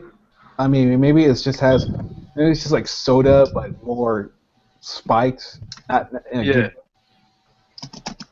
Alcoholic lemonade. Yeah, Yeah. pretty much. That stuff is quite good to get wrecked on, actually. And things like Baileys, because you don't really feel you're getting drunk until suddenly you think, "Whoa!" And it's quite. I enjoy the sort of frissons of that. Bailey's is, I think, a bit too oily for me. There was another one that my stepdad recommended, which is half the price, but it's real fluid. Not I forgot what it was. It was Mike's or Marmalade or. You know, I quite like those drinks because I mean, usually I'll be either drinking wine or cider, and around Christmas time, we'll go out and have a day this evening. We'll drink it all night, and it's ridiculous, and we're both sick as dogs the next day. But it's worth it. Yeah, I just had the eggnog and the wine and pretend I'm brown Santa Claus to my dinner. I actually want to say, and I'm just putting out there because I want to hear kind of your story of it, but I have been drunk I mean blackout drunk so many times, you have no idea. But still, I get no hangovers at all. Ugh, I hate you. Wow. Yeah, actually, it feels like I'm missing out on something because if I got a hangover, it would maybe make me not drink as much the next time. But no, I just keep on going, getting blackout drunk, knowing all you got to do. What the fuck all you got to do to avoid a hangover is drink a shitload of water while you're drinking alcohol. If it doesn't work, you drink it the next day. At that point, you're already fucked. Yeah, maybe you while you're drinking, sober. drink some water, and maybe you'll never have a hangover. You're just constantly drunk. You've never been sober, so you don't know what a hangover is. That makes sense. That actually makes sense. Yeah. You will get this in Europe though, because even compared to Britain, Europeans drink differently with food. They pace it more and that kind of thing. There's no hurry, no rush to get drunk. And I think that's why you guys win when it comes to drinking. So, hats off to you. Well, I'll say the other day. The other day, I was at my university and it was a tequila night. So I took like 7 shots in a row, and drank some beers before and after that, and it all became at a point where I kind of fucked up. I don't know. I can't remember most of the night. Anyway, the day after, I was a little bit tired. I'm sure of that. But it was not like I had these headaches that they always talk about in the series, or everybody else is saying, "Oh, I can't do anything," because I could actually do something in the rest of the day. Accurate hand motions. Hi, new person. Hey. Jesus, how you doing?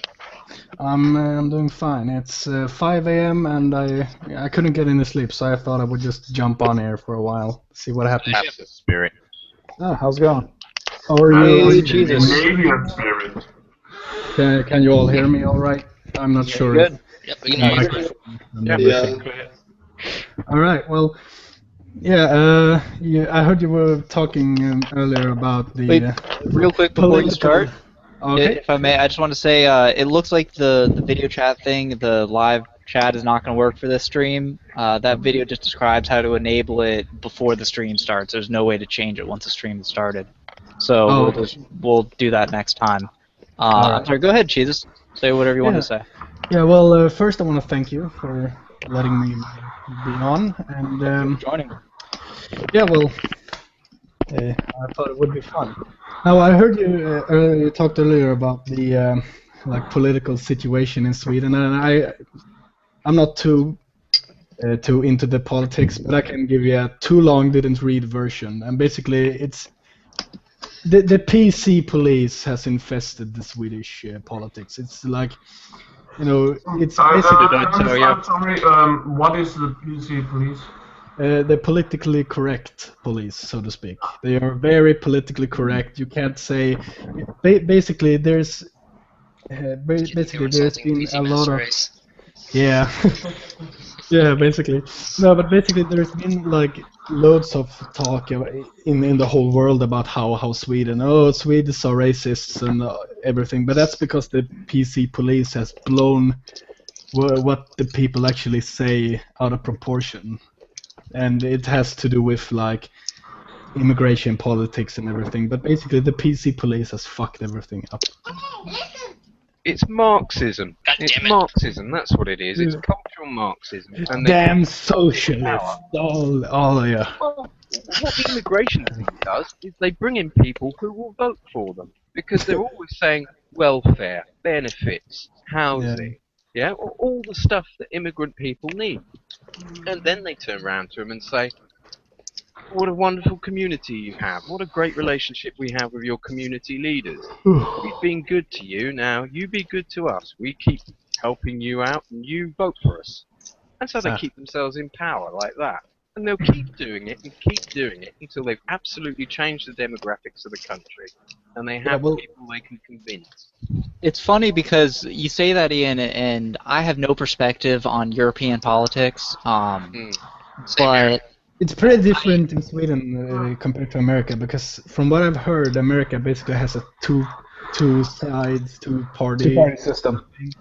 We have like a system where you need a specific percentage as a party to have full power, and if you don't, you have to ally yourself with other parties until you reach that percentage. So it's basically just to it's a fail-safe to make sure that there isn't just one party ruling everything, that they have to ally with other parties. And I also want to say something because I'm from Denmark, and before some of the Swedish parties came to the power here in Sweden, it seems like that is how it's been going in the last couple of years. We were actually known as the most racist country, or something along those lines. I don't know. If you watch Scandinavia and the world, I don't know. But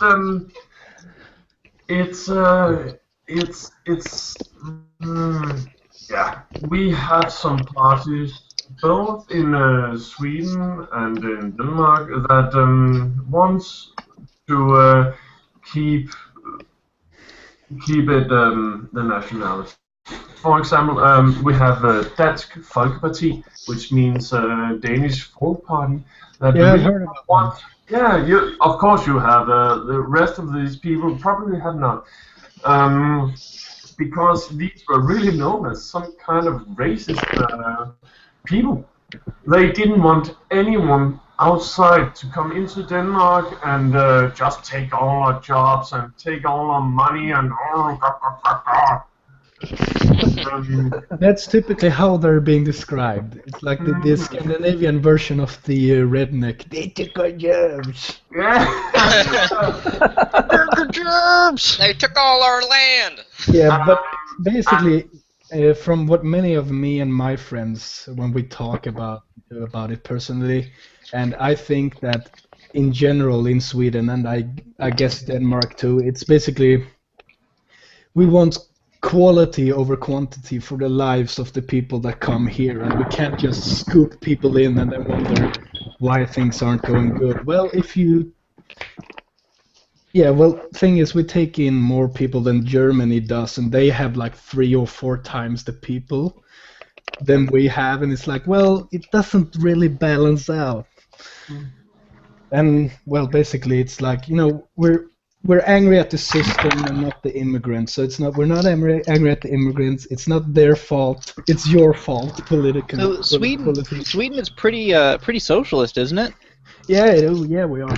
Right on. Do you guys have a strong gaming community or like gaming press? Do you guys have a lot of talk? Well, I've started to get into the kind of gaming world, like on the internet, thanks to Gamergate, because. Okay.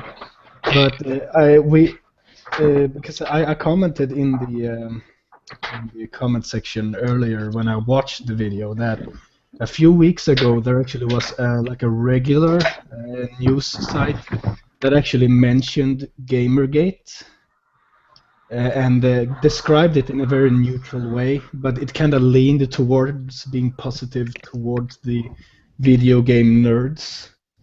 and saying that, well, according to them, they are defending themselves against an elite that say that they are racist and sexist. And that was basically it. They kind of just mentioned it, like, oh, well, this is what happens, and this is what both sides are claiming. But we do have like DreamHack, which is a really big gaming event where people just take their laptops and gaming computers and just basically hang out at one big place and just game. Yeah, I've heard of that. DreamHack is a Swedish thing? Yeah, I think so. I think it's in either like Stockholm or Jönköping or Gothenburg. Well, I've heard of I think DreamHack. it's I had no kind idea of- where it was located. I think it's kind of become an international thing at the moment, but yeah, it is located in Sweden, and it was where it started. So yeah. Right on. Yeah, and actually, I've actually seen, because the thing, the social justice warriors are just now acting like there's like, oh, look, there are big community of girls inside the gaming community, and I've been watching like videos from DreamHack from like 2005, where they actually talked about, oh, well, there are loads of girls here, and we talked about this in 2005. It's like, it feels like they are just bringing this up now because it fits their narrative now. Yep. That's So what it's that's what like- happened. It's Yeah, the same of thing that course. happened with Atheism Plus. I feel it. Don't Oh, get me God. fucking started on the atheism. Okay, Actually- sorry. May I ask something? I need to set here because I feel like I am an atheist, but I have never heard about this atheism plus before. And Yeah, me I- neither. we I'm can very get- religious, Tell me but about it. Tell I me haven't about heard it. of it either. I can. Basically, you seem to have a strong opinion. Would you like to summarize, or I can do it? I kind of know about it. Okay, I didn't hear. You kind of faded out there. What did you say? Oh, okay. You seem to be well aware of the Atheism Plus movement. Would you like to summarize for these guys what happened there with infiltration of the SJWs and how they Yeah, kind well- of shadow over all the prominent people in the movement? I don't know the details, but in the general picture, basically, there were like big prominent atheist figures who suddenly started to like Yeah, it was like easily puke out monitored. feminism and social justice warriors, stuff like, oh, you're racist if you think this, or if you even criticize these kind of things, and you're sexist if you think this one. It's like, okay, It was. It basically not you know. as I understand it, it was in the mid to late 2000s where this kind of happened. Some people latched on to some social justice warriors latched on to atheism, and suddenly it's not okay to just be an atheist, to not believe in God, or any gods. You have to have all these other things attached to it, and they call that atheism plus. And a lot of people bought heavily into that. There was a woman, Rebecca Watson, who Yeah. maybe some of you are I've heard of familiar her. with through the Thunderfoot videos, because he ended up having a big beef with her. He was one of the people that was a victim of Atheism Plus.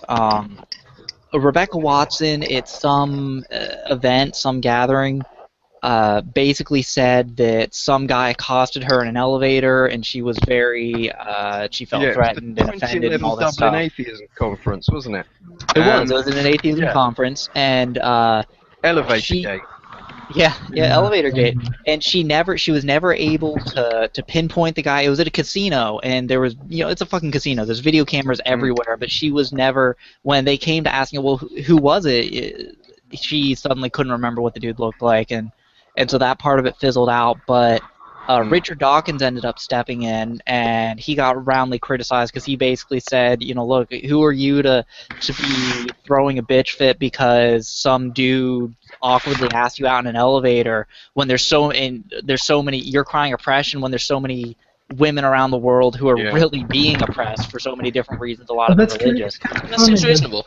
Kind of funny that he gets shit for that, but every fucking time it's like a feminist gets she gets like owned in an argument, and they're like, well, women in the third world needs feminism, and like, well, Well, then why do you have it here?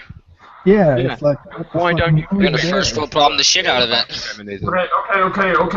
I want to say something. It's very simple. Let's not go into the whole feminist thing because Sure, again, yeah. that is not what Gamergate is You about. can't Of talk course, about of this course, without yeah. feminism.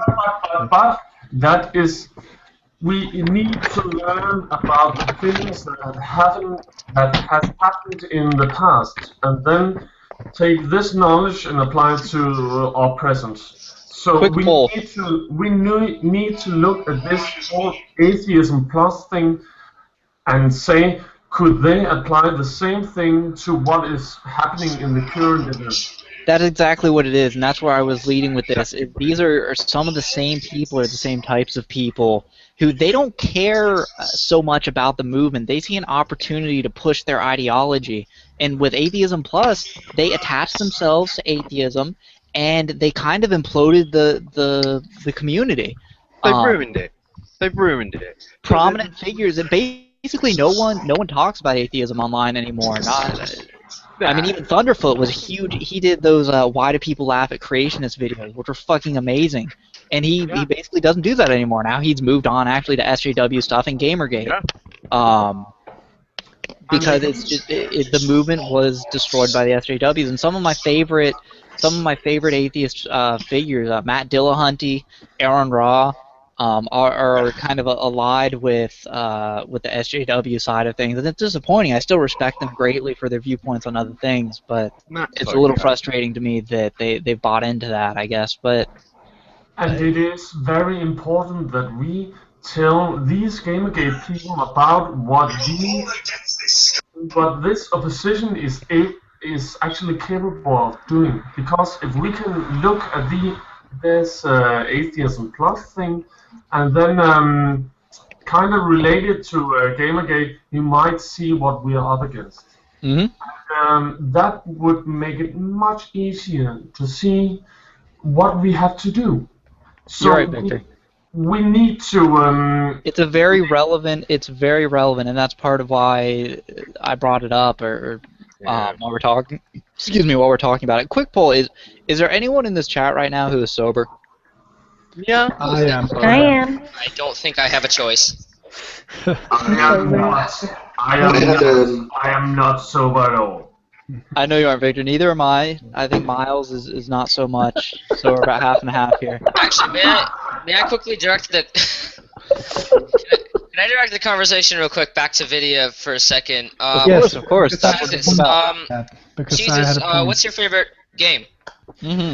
Well, oh shit. Well, I actually gotta say, my favorite game is actually Halo 1 on the Xbox.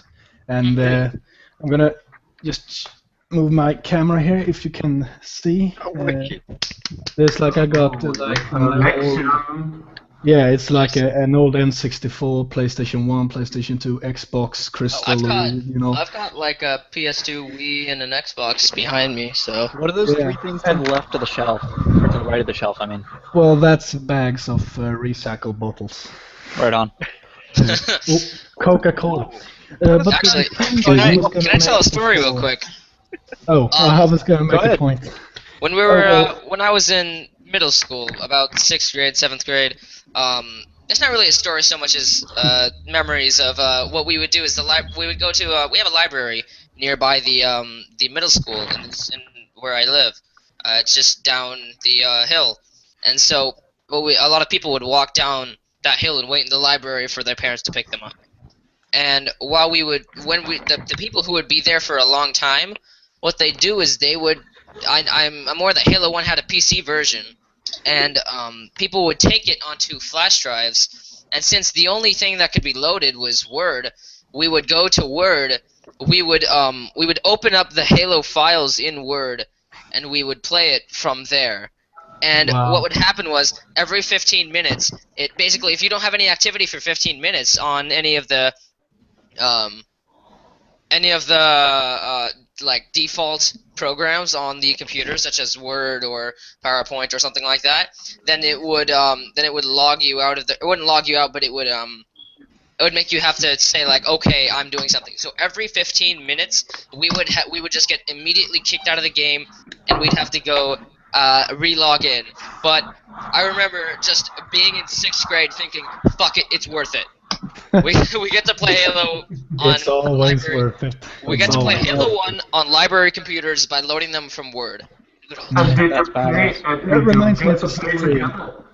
Did you It get to? actually reminds me of a story that was kind of similar of mine, where when I was in school in Swedish, gymnasium, it's called. It's kind of a high school thing, and we actually had like a computer hall thing, and we actually downloaded and installed Age of Empires 2 on every computer, and we sat like 10 guys just playing for like during the lunch. Okay, lunch look, Victor, breaks. hold on. Victor and I are just kind of freaking out inside because I grew up on Age of Empires 2 and 3. It was a good Me game. too.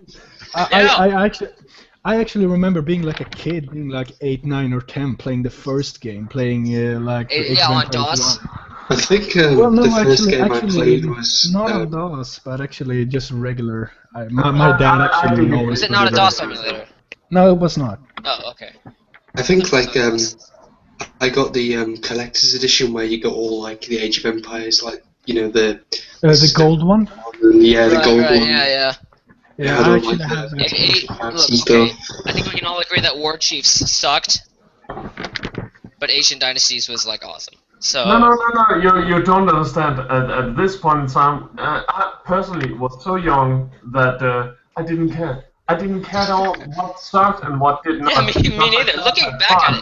Looking back at it, I'm thinking, wow, like I bought the game on Steam just very recently because I lost my boxed edition. I just picked it up in Target. I was like, hey, look, it's here. I'll get it. But I grabbed it on Steam. That makes a total of 3 times that I've bought it now. That's kind of ridiculous. But so I'm playing it on Steam after like so many years. I'm thinking, this is ridiculous. Like these empires are ridiculously like the Native American empires are ridiculously imbalanced. Like, look at the Aztecs. They have no cavalry. What is this? They have no artillery. They're all infantry. What is this? Realistic. Yeah, well, it is realistic because horses. Yeah, actually it didn't is exist realistic, in North but it's America. very How do you guys strange. feel about the Total War series? I love love it to death.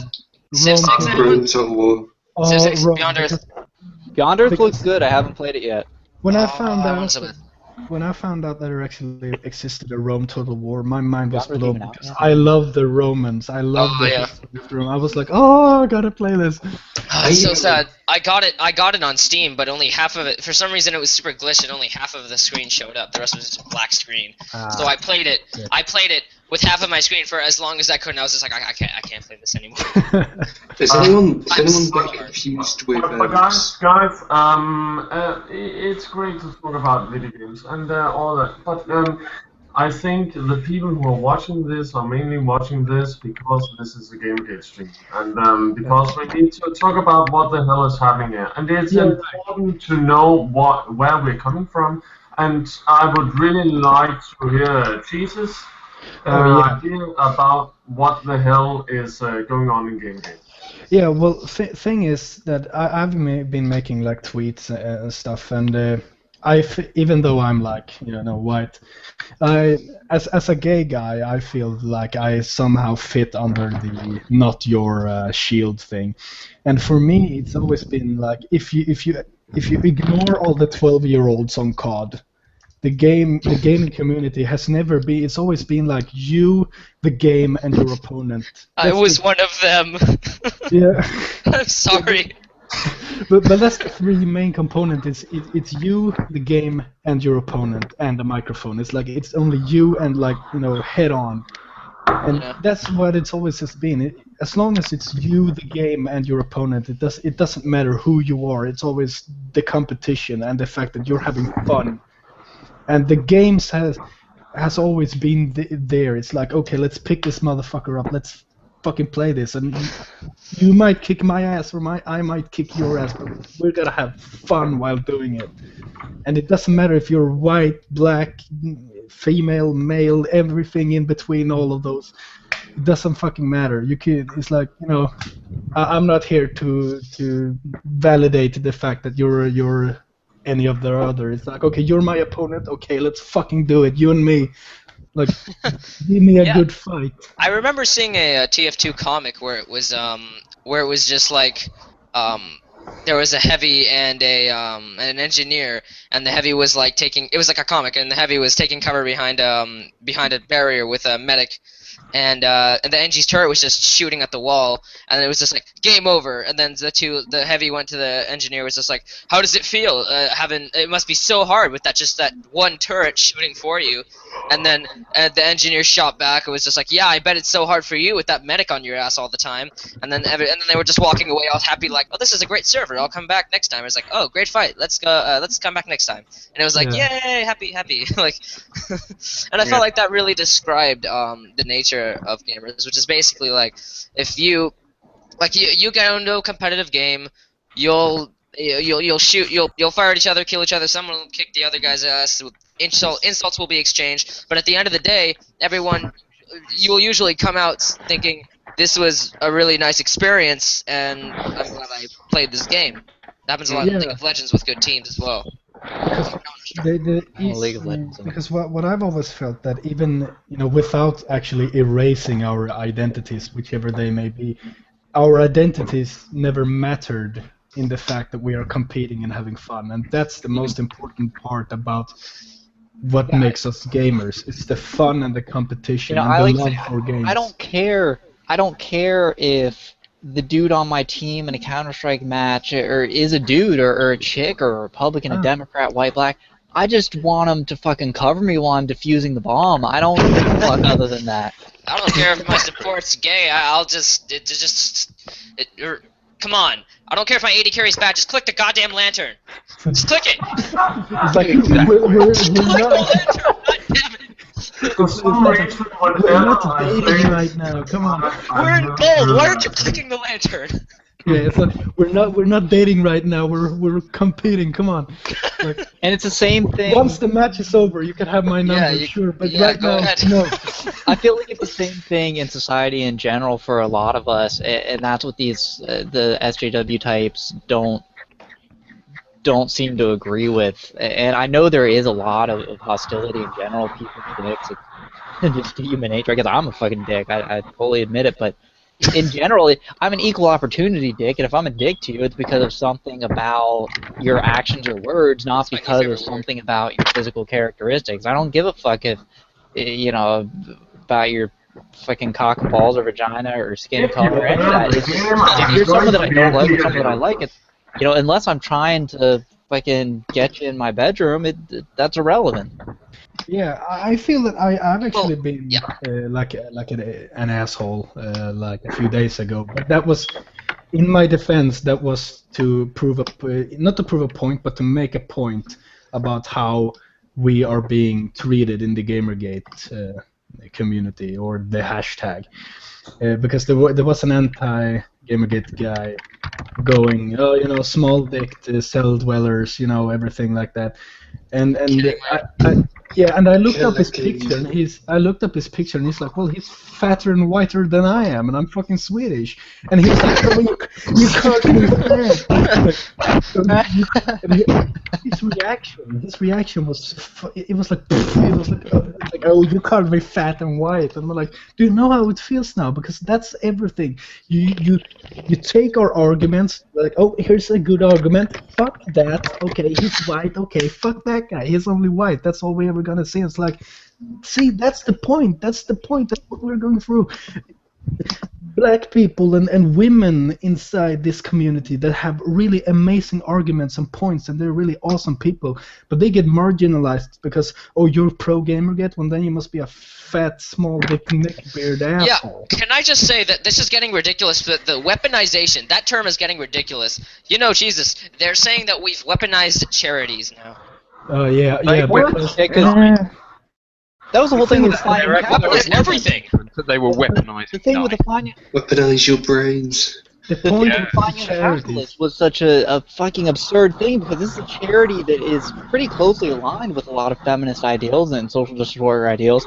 They're trying to support women, to get more women into gaming, and these people get it shut down because the donations, some of them came from 4chan, and that's fucking tainted money even when they're doing something good. Like, what the fuck? Like, why does it matter? Yeah, like, anti-bullying charity. What the hell? Why are you... Sorry, go ahead. I would just like to say, let's try and make sure that there's only one person that is hurt at the time. So Yeah. when someone is Right. talking, try and shut the fuck up because it's Okay, not Nico. guilty. I love it. I could just leave the stream and Victor would totally take control. He's Yes, he so would, yeah. and cool at doing it. Also, Yeah, Jesus, but- someone wanted to know your Twitter handle in the chat. Well, it's just Jesus Crisp. Thing is, I actually have a YouTube channel. In case anyone, it's just playing games, hobby, just having fun. Yeah. Right on. So That's what it's about. yeah, hold on. Let me just log into Twitter. All right. Well, yeah, Let's go ahead and actually. Borges is getting tired. Smeg's getting tired.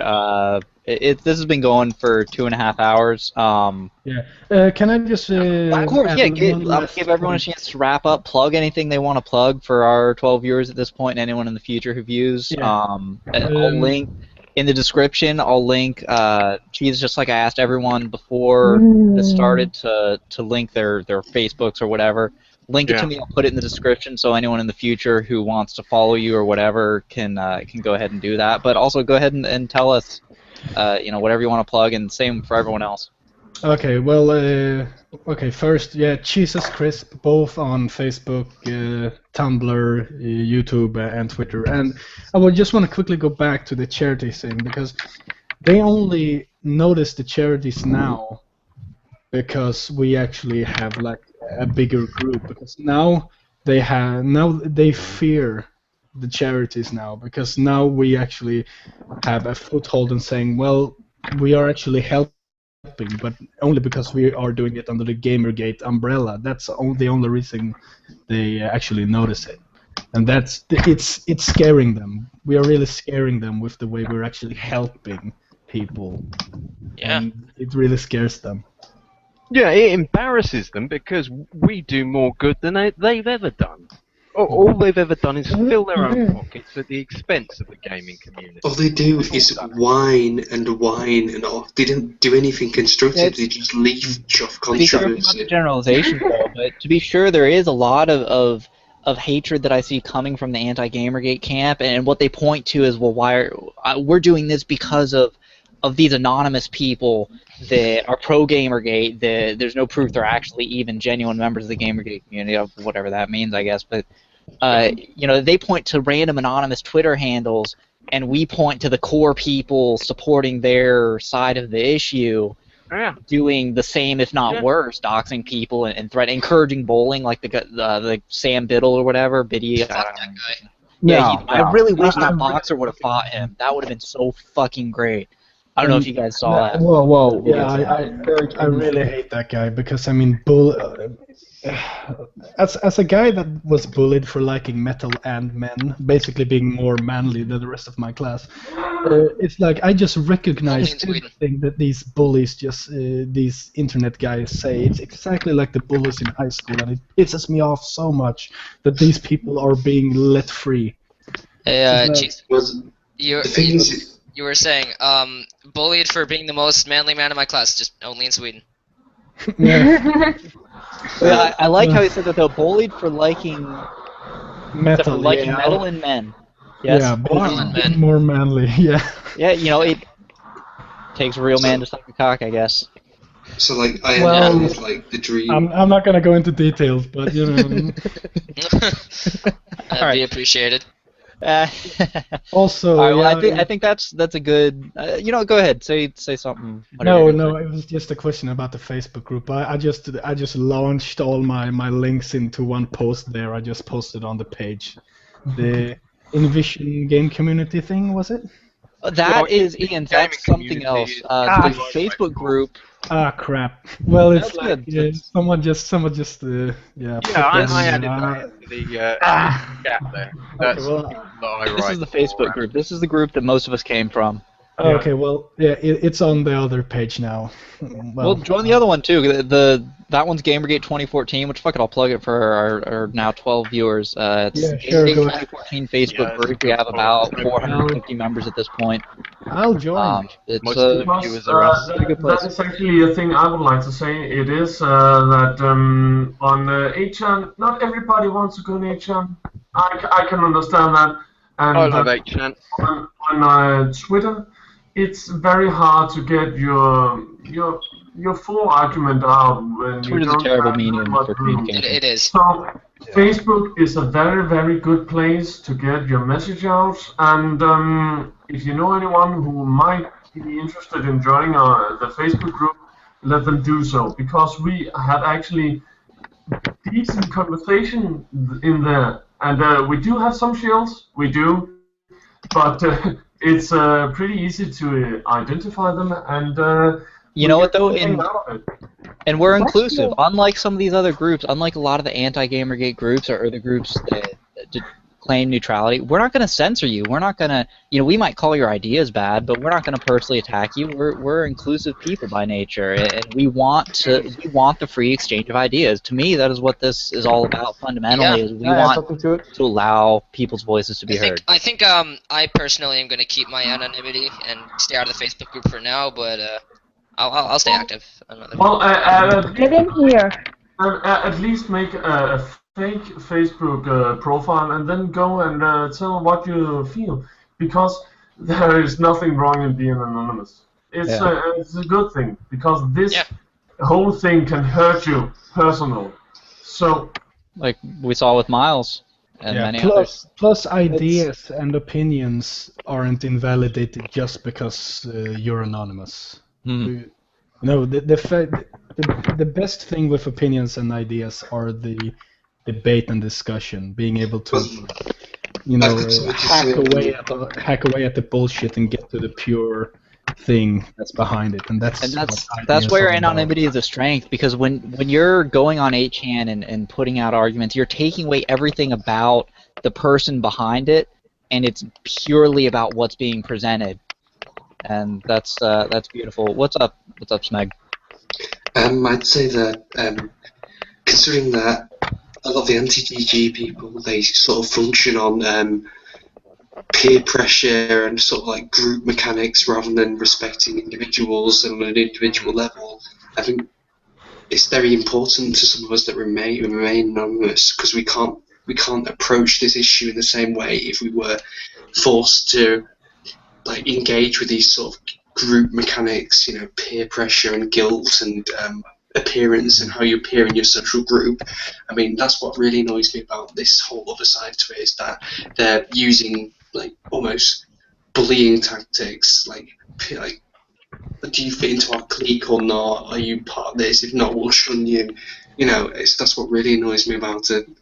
I saw something today from I think they actually call this thing they do, the bullying, I think they call it relational aggression, and it's very deliberate, and they're absolutely doing it to shut down arguments and to bully people and discredit people. Well, I just have to say one thing. Victor, let Miles go real quick. Oh, yes. Waiting patiently. Yeah, thanks. I just want to say that as much as we don't like what the anti-gamer gears had to say and Sam Biddle, I think it's in our best interest not to wish any sort of violence, regardless of how subhuman or how radical the opinion is, because I mean, they'll only give ammo to the other side that will use it against us. And absolutely, no one should ever be physically harmed because of words on the fucking internet. Of course. Absolutely not. Absolutely not. And I also not. want to point out that my way of me showing what my real identity is, I still haven't shown my real face on my Twitter profile and my Facebook profile, even my Reddit profile, which I'll give it to you tomorrow if I can find it somehow. And the reason why is because a little story. I've been bullied most of my life growing up. I've known what peer pressure is like. I've lived and fought back. It's not just the bullies and their parents, but also the bureaucrats in school. I've fought back. Instead of sitting down, I chose to fight back. And I'll carry through my heart to this day that even though I'm showing my identity to you guys and to our viewers here, that push comes to shove, I'm not afraid to fight back, even if it means destroying whatever reputation they think I have, or any pressure, because I have nothing to lose other than just maintaining my focus on what the real goal here is. Well said. Well said. Well, I'm gonna, it's 11:50 for me. I know it's different times for basically every single person in this chat, but I'm gonna go ahead and give everyone one final chance to take a couple minutes, say whatever, like I said, plug whatever.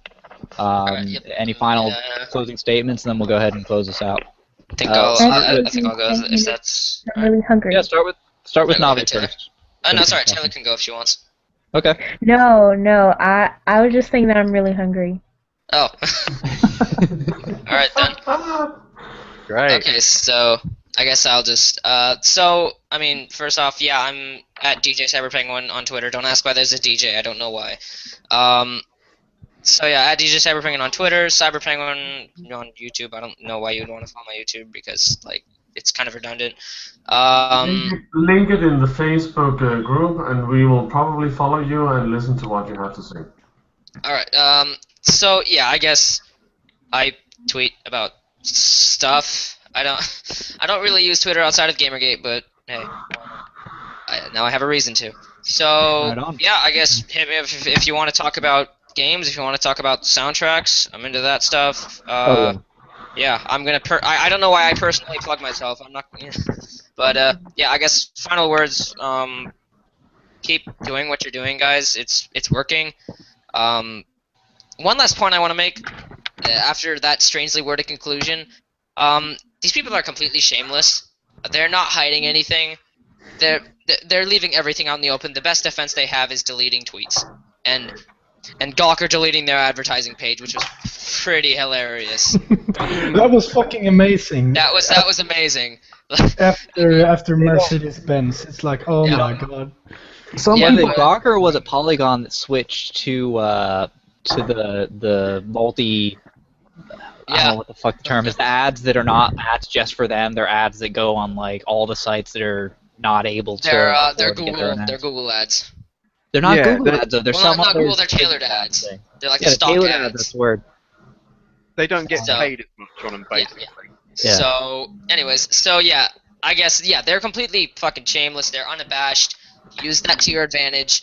Catch them out in the open with their lies. I know there's a person posting very out of context tweets trying to vilify Gamergate. I know I am personally browsing 8chan to see if there are shills to capture them, because nobody seems to fucking get that there's an ID system. I'm still perplexed as to how they didn't figure that shit out. Because this is hilarious. Okay, anyways. Right on. Yeah, all right, well, thank you, Navi. Yep. Thank you, sir. It's been great talking. Let's go with Taylor. You said you're hungry. What do you have any words on maybe what you're thinking to eat or anything that you might like to say to people? I would really like some spinach dip and crackers. Oh man, back when I was smoking weed heavily, spinach dip was my shit. I have Sounds one good. thing I want to Go ahead, Jesus. Well, we all have to remember as gamers that it's all about this, okay? It's all about this and the connection that this has between us, okay? Both through Gamergate and through gaming, it's all about that. It's all about the connection and having the action. Right on. What about you, Miles? Miles. I think someone is dying. He said he was feeling a bit iffy. I thought my channel was doing that rant.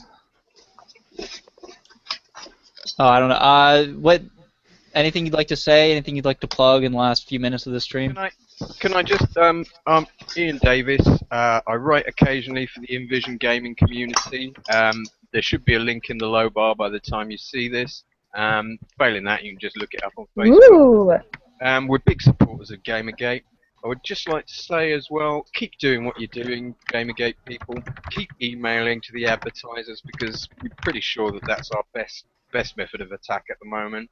Keep an eye out for us spreading into other things like Warhammer 40k and tabletop gaming, because there is concerted effort to push social justice into all spheres of internet culture. And it has to be resisted because all it does is ruin things. We saw it ruin atheism, it's trying to ruin gaming, it splits and divides, and it's just disastrous. Avoid it. I'm done. All right. What about you, Borgus Smeg?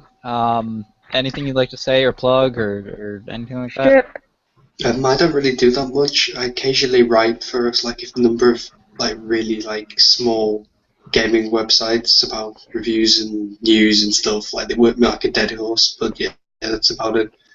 So yeah. Right on. Yeah. Okay, and then Chivas, Taylor, I guess Victor. One last thing. Click the fucking Go ahead, lantern. Navi. That's all I have to Click say. the fucking lantern. Click the fucking lantern. That's all I care. I just want to get in the diamond, guys. All right, Victor. Anything you'd like to say or plug or? Yeah, the last thing I would like to say, and I've said a lot through this evening, is that we are a giant mass of people, and we all have different things we want from this community, the Gamergate, but we need to really underline, that's what we say in Danish, we need to tell these people that we all want to change this system. And we need to make other people in the gaming community aware that we want to change this system for the better. And that is what we are about. So yeah, that is pretty much the last thing I have to say. Oh, one is it's finished. I'm yep. Is that the second bottle or the third bottle? Second only. The third bottle is coming up right now. So yeah. All right. Like a Viking it's high five for you there. Viking high five. Bam. Oh. It's been great, guys. Yeah. We'll have to do this again sometime. I'm thinking maybe tentatively this Wednesday. Maybe a little bit earlier. Anyone who's willing amongst you guys, of course, are welcome back. All of you. Anyone who happens to be watching right now or any time before the next stream, hit me up on Twitter. Hit up the Facebook group. There'll be posts there about it before it happens, and we're happy to fit as many people as can fit in the chat. Just one last thing to say. All right, we can make a change, guys. We can actually make a change. Go but you know what? Do it. Absolutely. And in between, don't get so focused on making the change though that you forget to relax and enjoy the video, because that's what it's all about in the end, right? Yep. Have a good time. All right, guys. I'm screen capping the chat right now, by the way. Right on. Have a good one, guys. Awesome. See ya.